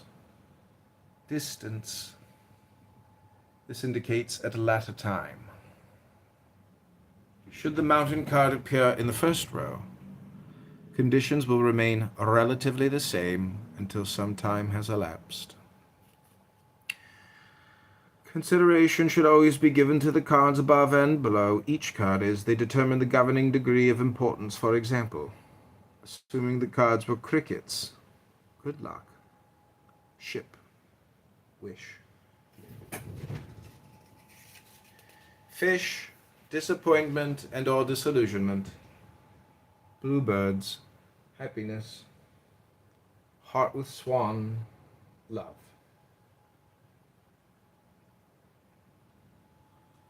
The reader would state there will be good luck concerning your wish, but a degree of disappointment and or disillusionment shadows it. However, happiness and love overcast this, and the outcome appears quite favorable. Another example would be the dark-haired man card with the peacock and or art card either above or below. This would indicate a dark man who is identified as a proud individual, interested or involved in the 3 arts, such as music, writing, or drama. Should the devil or volcano card touch it, it would be wise indeed for the sitter to be extremely cautious to mishaps. Should the devil card touch the books, the outcome would appear unfavorable for the sitter in legal matters. Note, see complete meaning of this card. Again, this meaning is governed by the cards above and below as to the degree of hardship and outcome. If the life saver would appear after these cards, most certainly a release from difficulties will come forth after the stormy session. Remember, all strong control cards act as a neutralizer to any adverse cards. Medicine bottles and scale illness, of touching the devil card, calamity, denotes a death due to illness. When kettle, emotion, touches devil card, denotes a severe emotional disturbance or breakdown. The ghost card denotes the sitter, or one whose fortune is being read. Touching the tears over bottle, tears, and bluebirds, happiness, and money would denote that the sitter would have tears of happiness and joy over money coming to her. The distance from the first row would denote the length of time. If in the first row would indicate the action would come very soon. Experiment now by giving your own reading. Try to remember as many of the symbols as you can, allowing your feelings and attitudes to express themselves as you read. Refer to the number on the lower right-hand corner of the cards until you learn their meanings. See examples and meanings of symbols. Express your own personal impressions and visions with your readings. This develops the psychic. Keep in mind, practice sharpens your psychic dimensions and develops confidence in your interpretations. Never, ever read more than once every 2 weeks for an individual in order to allow for development and changes.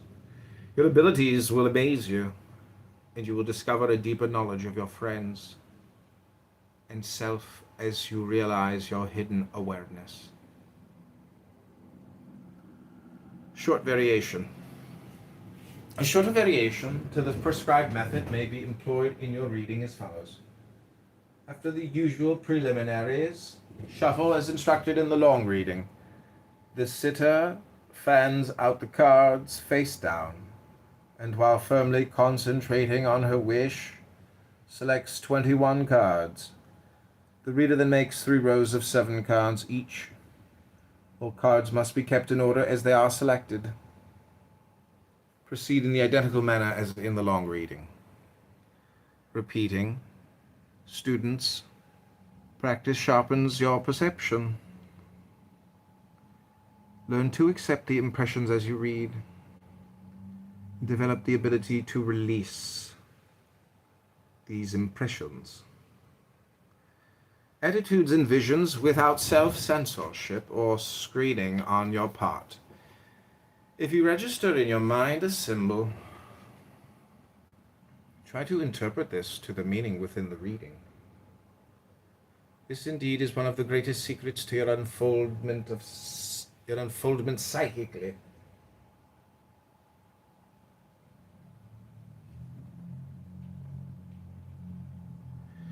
You are seeking a new awareness of sensitivity and dimension.